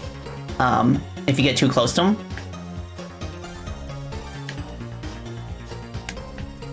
A train stage from Triple Trouble has banger music. Oh yeah, that one from Sunset Park.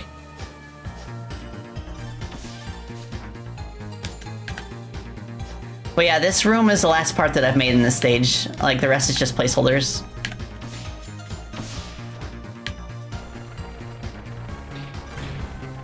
Whoops. I have to figure out a better behavior for when the crony wheel touches the bombs. I want to make it so that the crony wheel just shatters if it gets caught in an explosion. Because otherwise it does that weird thing where you kind of like move forward and then snap back. Alright, that's it for now. For the carnival stage. But yeah, So I'm going to pivot back to the moon castle now. Thank you for your patience. Let's see. Got my music back on.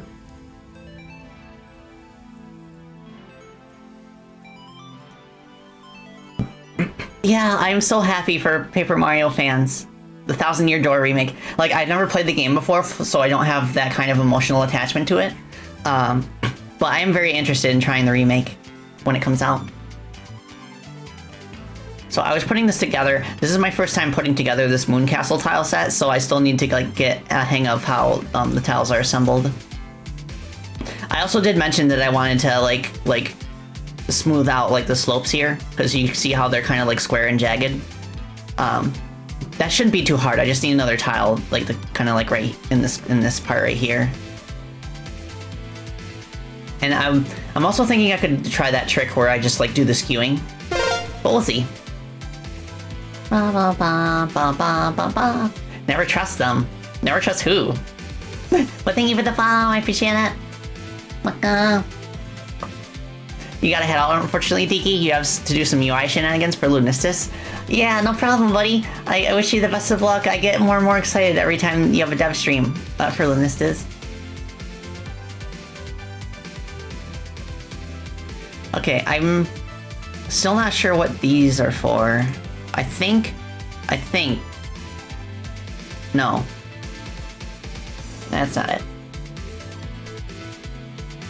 Yeah, I'll have to ask about that later. But in the meantime, we've got the castle tiles, which I assume this is the main one.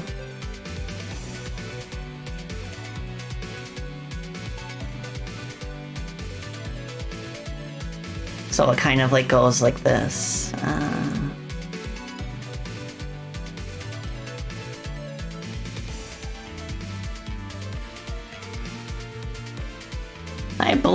I think the, okay, yeah, that is an edge tile. And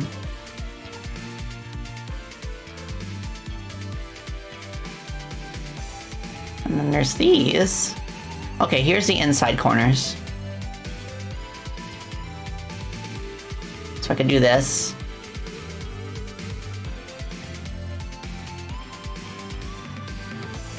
What? Oh. Let me think. Do I do this? On the subject of hololive, anyone here watched any streams of Koseki Bijou? Oh yeah, I watched a few Bijou streams. She's an amazing performer. And like she's like really entertaining to watch. Like you can tell that she absolutely loves working for them. I love how this staircase looks, oh my gosh. So I guess the trick for this is to do this.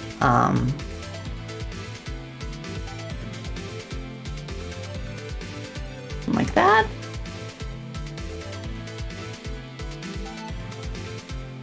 Something like that, I guess.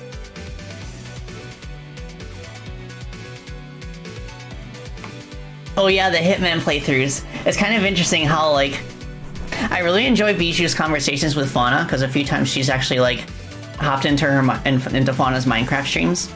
Like, Fauna's making, like, this absolutely massive world tree that is, like, taking forever to build, but it's super fun and relaxing. And I honestly don't care if she ever finishes it. It's just really cool to just, like, chill there. But, like, Bijou has been talking to her and keeping her company during some of those. It's really sweet to see. And like both her and Bijou are like have streamed Hitman, so that's kind of cool. How do I... Oh, I think I know what to do here.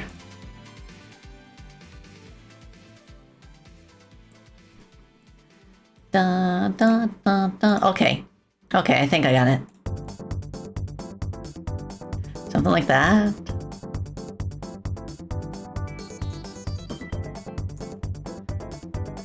Okay, I need to...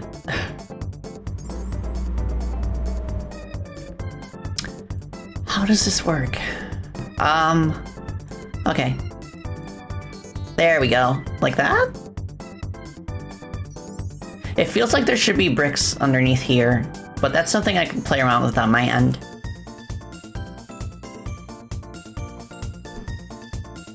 Oh, there are some for the floors down to the right? Okay. Okay, okay. Oh, I see. Yeah, there's a part right here for when it's attached to the wall. So if I do this, there we go.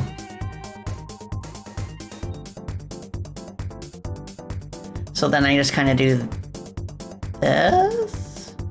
Oh, this is for like when it's 1 pixel tall, I guess. So if I do this. Oh, this is interesting. Like, it's like I said earlier, it's like getting a bucket of Legos from the same set. Like they're not organized in any way. You're just kind of trying to figure out what goes where. Oh, right. I see what's going on. So if I want double length, it's cool that there's extra tiles for accommodating like 1 tile long walls. I can see that being useful for a castle level.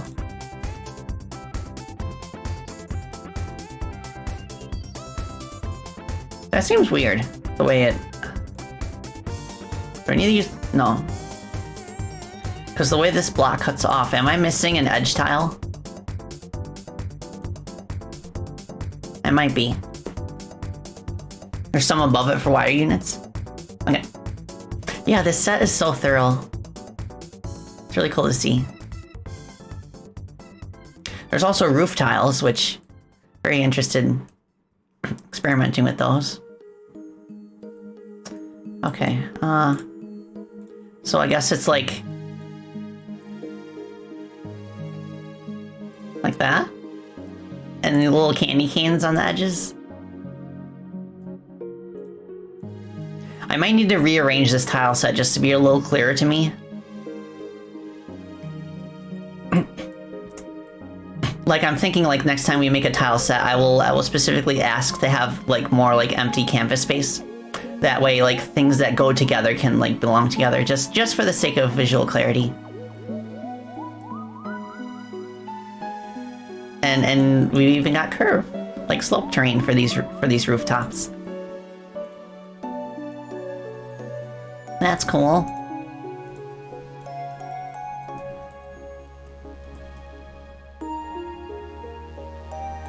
Okay.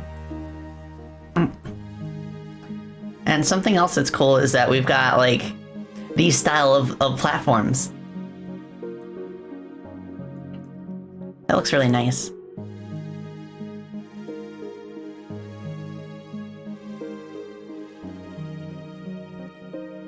I'll do this.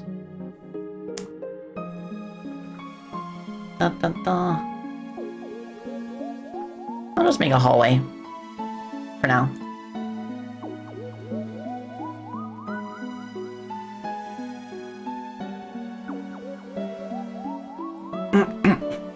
Oh, noted. Yeah, thank you, Edgechat. Yeah, like there's no like hard requirement for the dimensions of the tile set sheets. So like for the sake of clarity, you can just make them as big as you want. And I do appreciate that, like I have also not looked at the example images that you also put on the drop-off folder, so I'm gonna take a look at that real quick just so that I can get my bearings a little faster. Oh, D-Birch. Bijou and Henia the Genius. You know, Henia the Genius has actually collabed with hololive before with Ina. So that was really cool to see. Okay, tile sets. Okay, I see. I see. Oh. Okay, I'm picking up what you're putting down. So like that.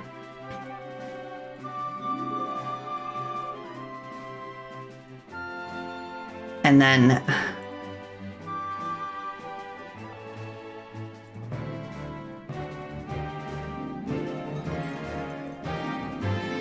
Henya and Ina are good friends. Let's go. Do we have... Wait. Do we have a sloped ceiling for this? I don't think so.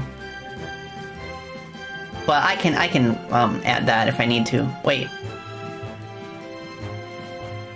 Aha.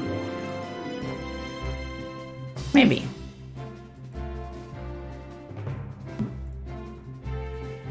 That's oh, wait, no. I'll just do this. Whatever. That looks cool.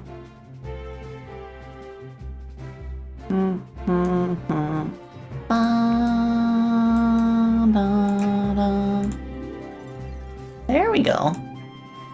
Okay, okay.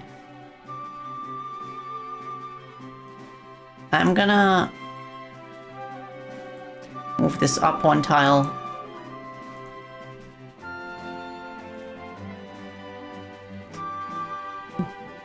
You went, oh, maybe you should try to optimize the space as much as possible, and that's why the elements are so meshed together. Oh yeah, don't worry about that. Oh, thank you for hydrate, Argo. I'll take Zippy.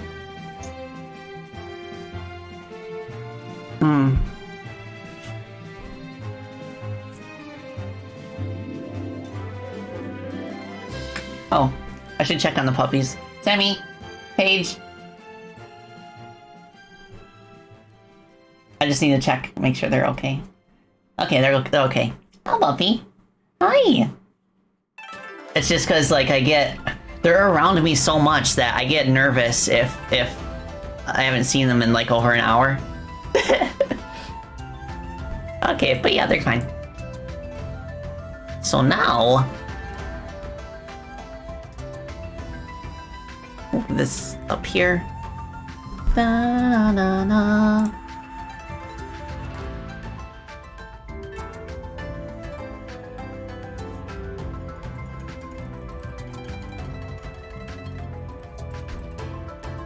Like, it's mainly when I'm here by myself. Like, if they're not around me in a long time when Mama Spacey's home, then I don't care. Because I know that, like, they consider her to be the alpha, so, like, obviously they're going to spend more time with her when she's around. Okay, so...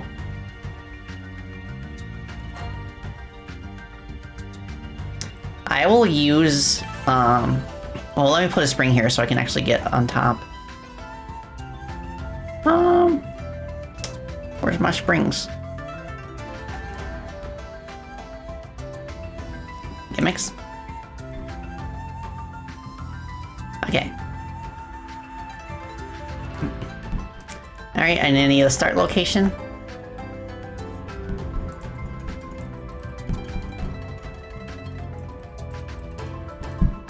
I'm gonna disable stuff just so I can test faster. Just to see what this is gonna look like. Maybe I could add in the space background. Just as a placeholder for now.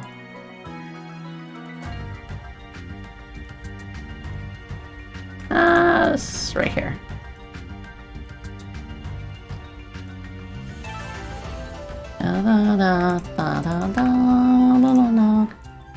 Yeah, I'll just do that. Then we'll see how this looks.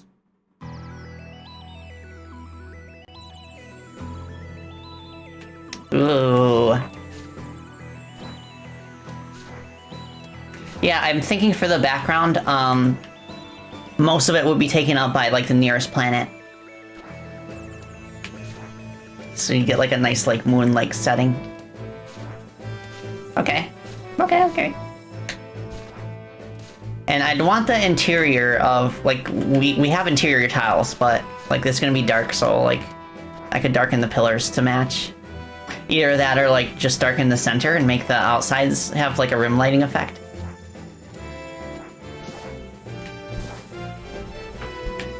Okay. Here we go. Nice. Okay, this is working quite well. A dig. So let's try more of the tiles. Shall we? I don't think I imported the interior ones yet. So I'll go ahead and do that. Like, something I like to do with interiors is I like to put them on a different parallax layer, but make it, like, very small in terms of, like, how different it is. I did that with the train level, and I just think it adds just enough, like, extra depth to kind of, like, make it easier to differentiate foreground from background. So I'm gonna grab that tile set and import it.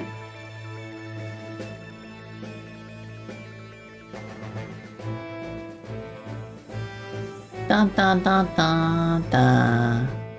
Alright, where's my tiles? There they are. Tile, moon, wall. Okay, so now I am going to make a new tile map.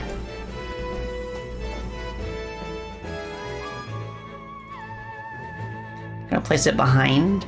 Well, actually, I'm gonna make a parallax layer here. Parallax layer. The motion will be 0.9 on the x coordinate and nothing else. That's what I do to get the effect that I want. So I'll put tile background here. Create a new tile set. Make the tile size 32 by 32.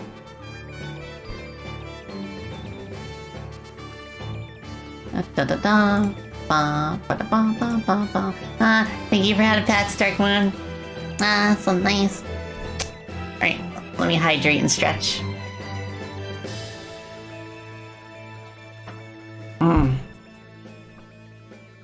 Surreal seeing your tile set in action. Oh, I'm glad to hear that. Appreciate the Mario Galaxy music, vibing to it while making the tile set as well. Let's go! Yeah, I just really like the atmosphere that it gives my game dev streams. Plus, like early in the game's development, I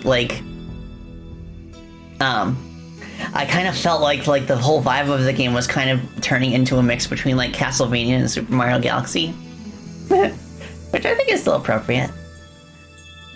All right, stretchy is done.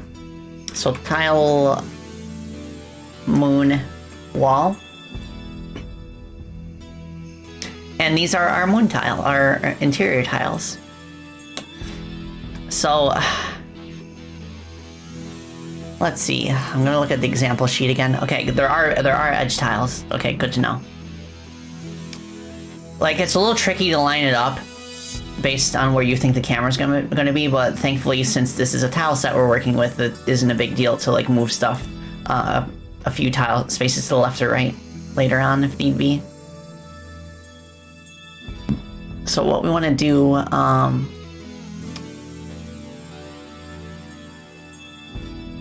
it's like this.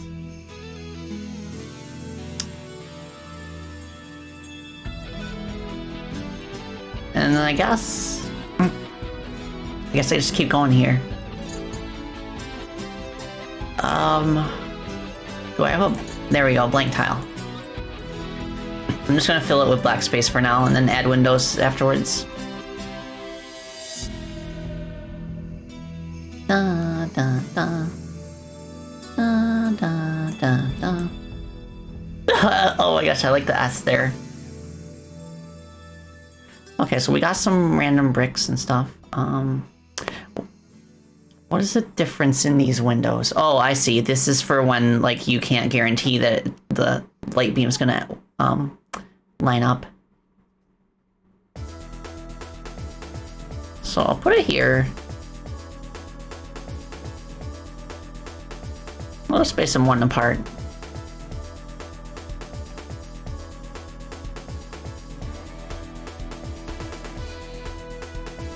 Na na na na da da. Cool. And I guess this is just offset by like 8 pixels. That's the reason.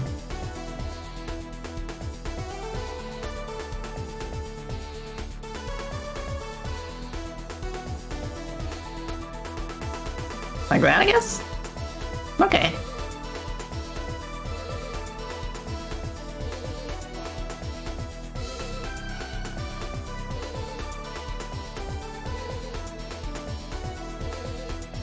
Cool.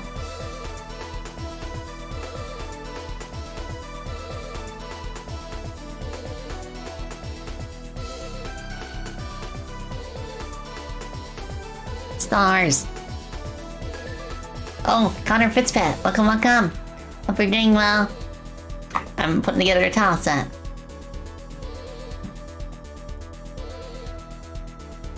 Da, da, da.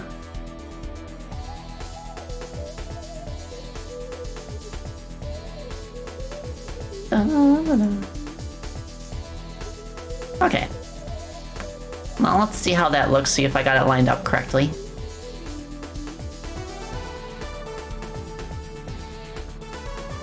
Da da da da da. Okay, it's I need to nudge it left like 2 tiles. Yeah, let's try 2 tiles. Yeah, it's like this kind of like alignment, it takes a bit of trial and error, but I think the results are worth it. I vastly prefer it to just like having like the background and the foreground on the same parallax layer. So if you can line it up correctly, then I think it looks great. Yeah. Yeah, I like the vibe of this tile set too. I think I would like to like darken like the darkest color in the background is lighter than the foreground. I'm gonna make it darker, more contrast. And like it is a moon stage, so yeah, let's make it dark. I'm gonna try that now actually. Cause like I imagine that the background is gonna be roughly the same like brightness level. Like the background that we make for it eventually. So I'm going to change the brightness on this. There we go. Contrast.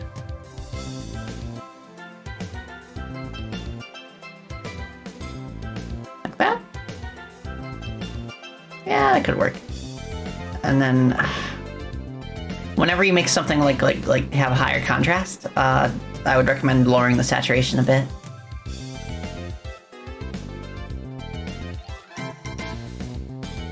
Da, da, da, da, da, da, da, da.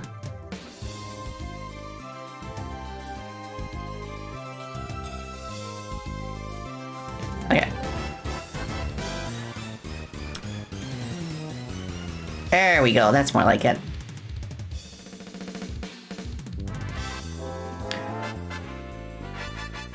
So with it dark like that, yeah. I'm also gonna see I like the shading on the bricks near the window. I'm gonna see if I can kind of like add some of that to the borders here as well.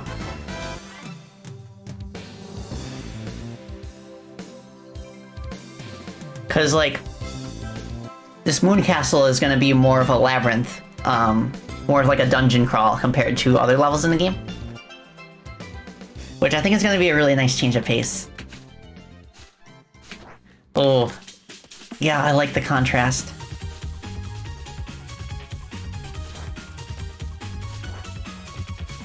And like the roof tiles, you won't really see them unless you're in like the top areas, and I think that's going to look really cool with like a huge planet in the background. And I also want to have like stars littering the moon landscape outside. So that way it kind of explains why the moon looks yellow from a distance. I could maybe, like I have an idea that I could take like a 3D star shape and rotate it in an interesting way and then kind of like make that the graphic. Da, da, da, da. Let me see. Is there like a star model that I can look at online? Maybe on Sketchfab, hopefully. 3D star model.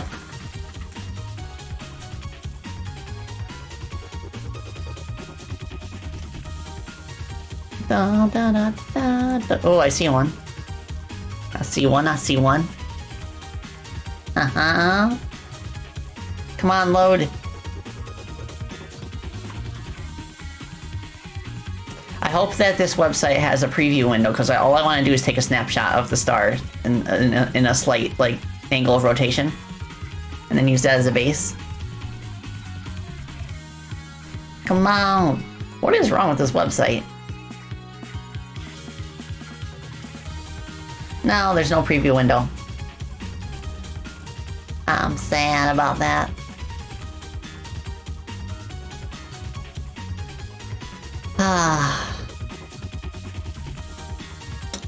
Yeah, maybe Sketchfab will have something. I really like Sketchfab's preview window.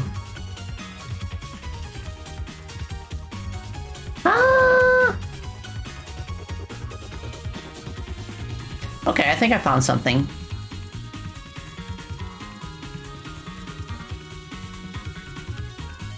I found something.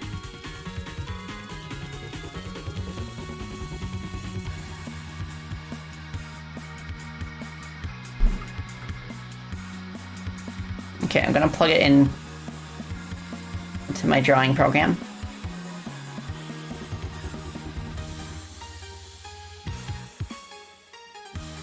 Da da da da da da da da da da da.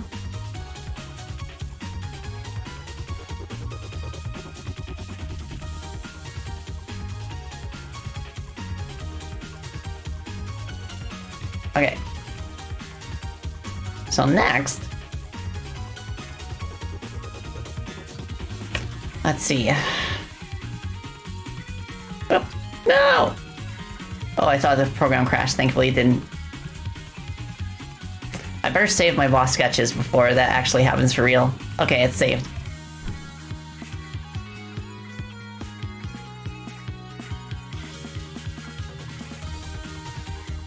Da da da da da da da da da da da.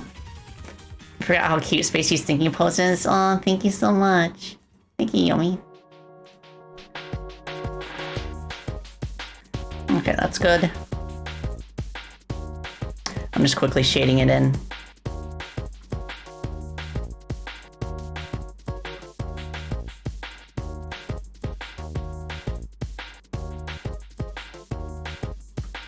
Oh, okay.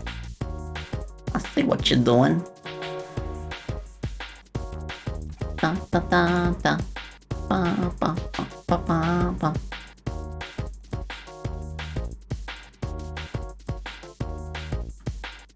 Oops.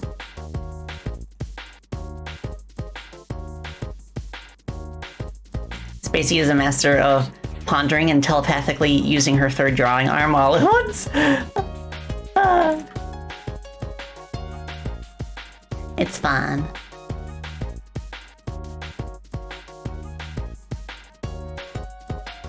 I better change this pixel size here.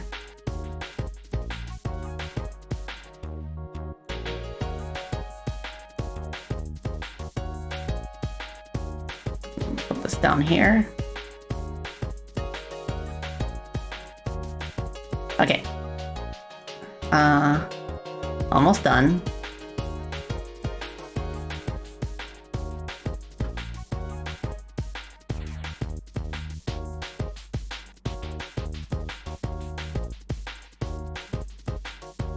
Ba ba ba ba ba ba.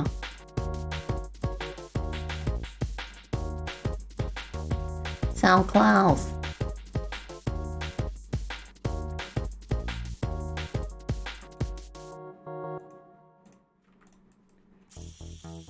Da da da da da da da da da da da da da da da.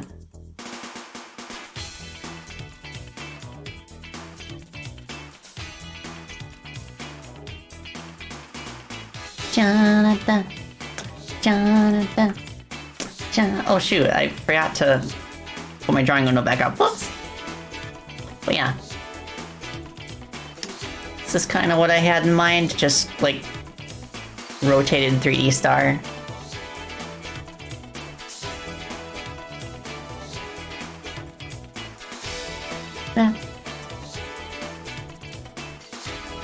Maybe flip it vertically so it's like that.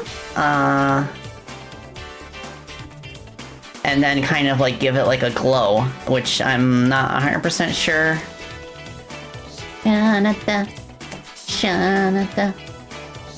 I guess I could do that with like a separate glow sprite in engine.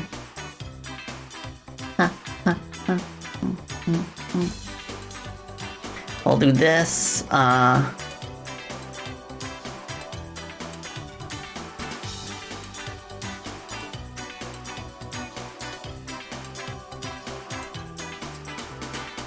Shanata, Shanata, Shanata. Okay, move this guy up.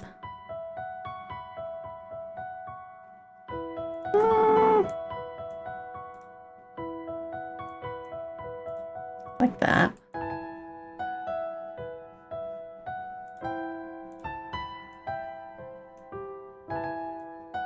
Okay. 140 pixels by 140 pixels. There we go.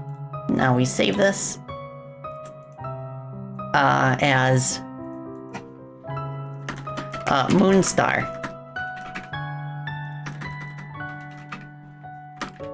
I'll make like one more later that is kind of like a at a different angle, but that'll be good for now. So drawing off. Now, what we can do is make that a background element on the outside.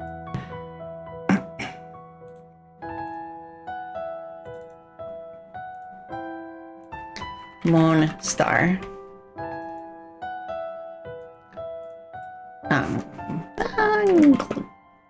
I'll call it glow star. Get down here.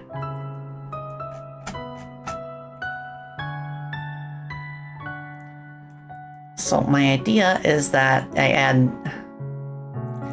another sprite behind it. Or in front, I guess. But let me bring its order back. There you go. And I should have a sprite for glowing. Effect. There we go. Oh, no, that's not the circle one. I want the circle one.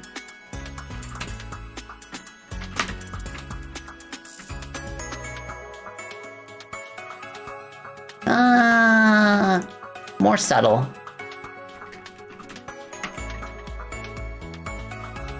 There we go. I will make this smoother by linear filtering. So that way I can make it bigger than it normally is. Yeah. Okay, so give it a different material with additive blending. Oh, yes, yes, yes. Now I want the color to be yellow.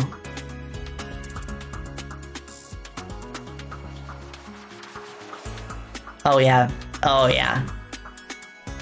And maybe I could play around with the colors of the crystals so that like on the very border we see kind of like yellow rim lighting. So I'm gonna save this as a scene, just so that I can use it, copy paste it everywhere. Gold global assets tiles.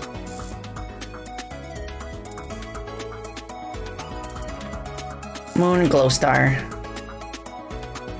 Okay, now I can duplicate it, and then if I ever decided I want to change how it looks, I can just edit the base scene, and it applies the changes universally.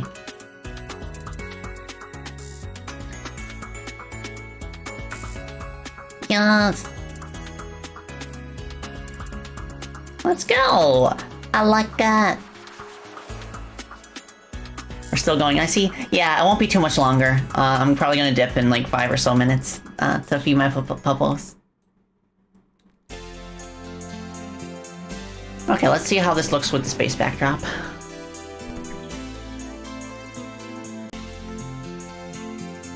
Oh, yes. Oh, yes. Yes!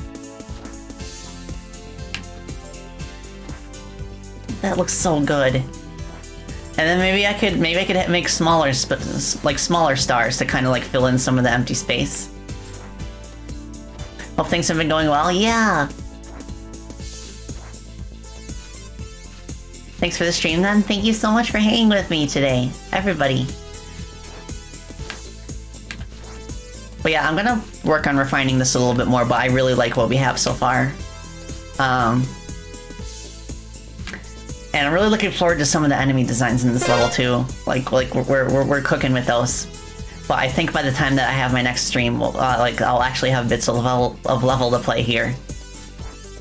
Pajama Cat, thank you so much for the follow. I appreciate it. Okay. You can go up here. I could maybe have like star lanterns on some of the outdoor sections, like maybe on the rooftops or something.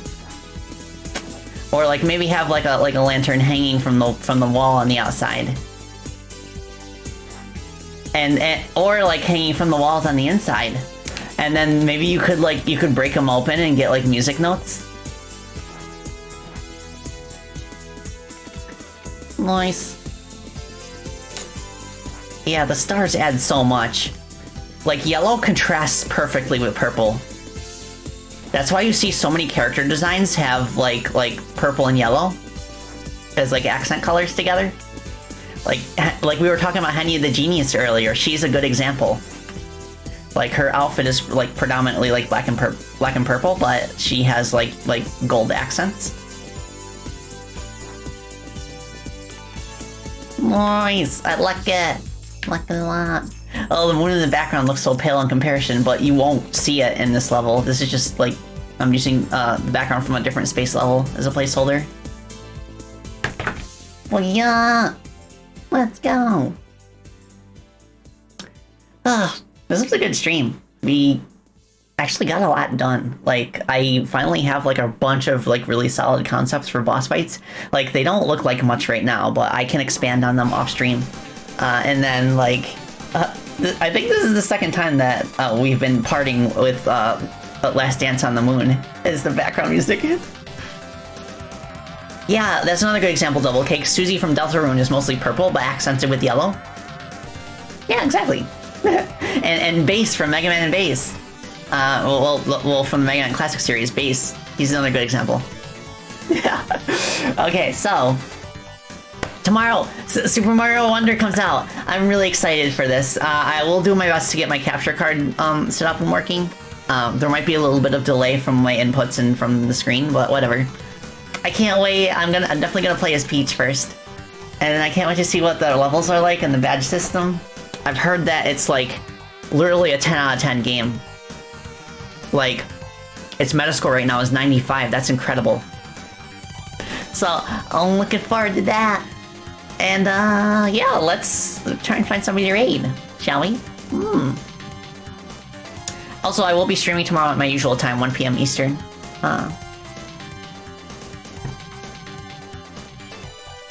Okay, let's see.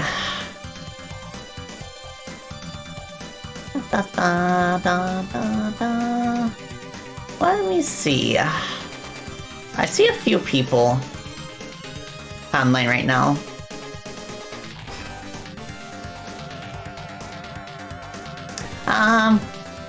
You know what? Let's just raid Zentreya. Definitely one of the coolest VTubers I know. And it looks like she's currently playing the Suika game, trying to beat Connor's record. But yes, without further ado, I shall bid you all adieu. Thank you so much for hanging out with me today.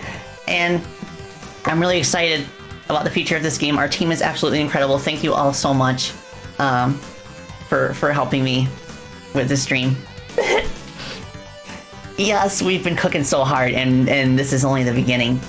Like, we may not have actually, like, finished a new stage yet, in terms of a stage being playable from start to finish, but we've made so much progress in so many other areas, so we're gonna keep going with it. See where it takes us. Thank you, everybody. Pajama Cat, thank you for the lovely stream. It was great to have it on as you worked. Adieu, thank you so much. Yes, I love all of my liquors too. Much love to you. So, hope you enjoy the rest of your day. Bats around. Bye.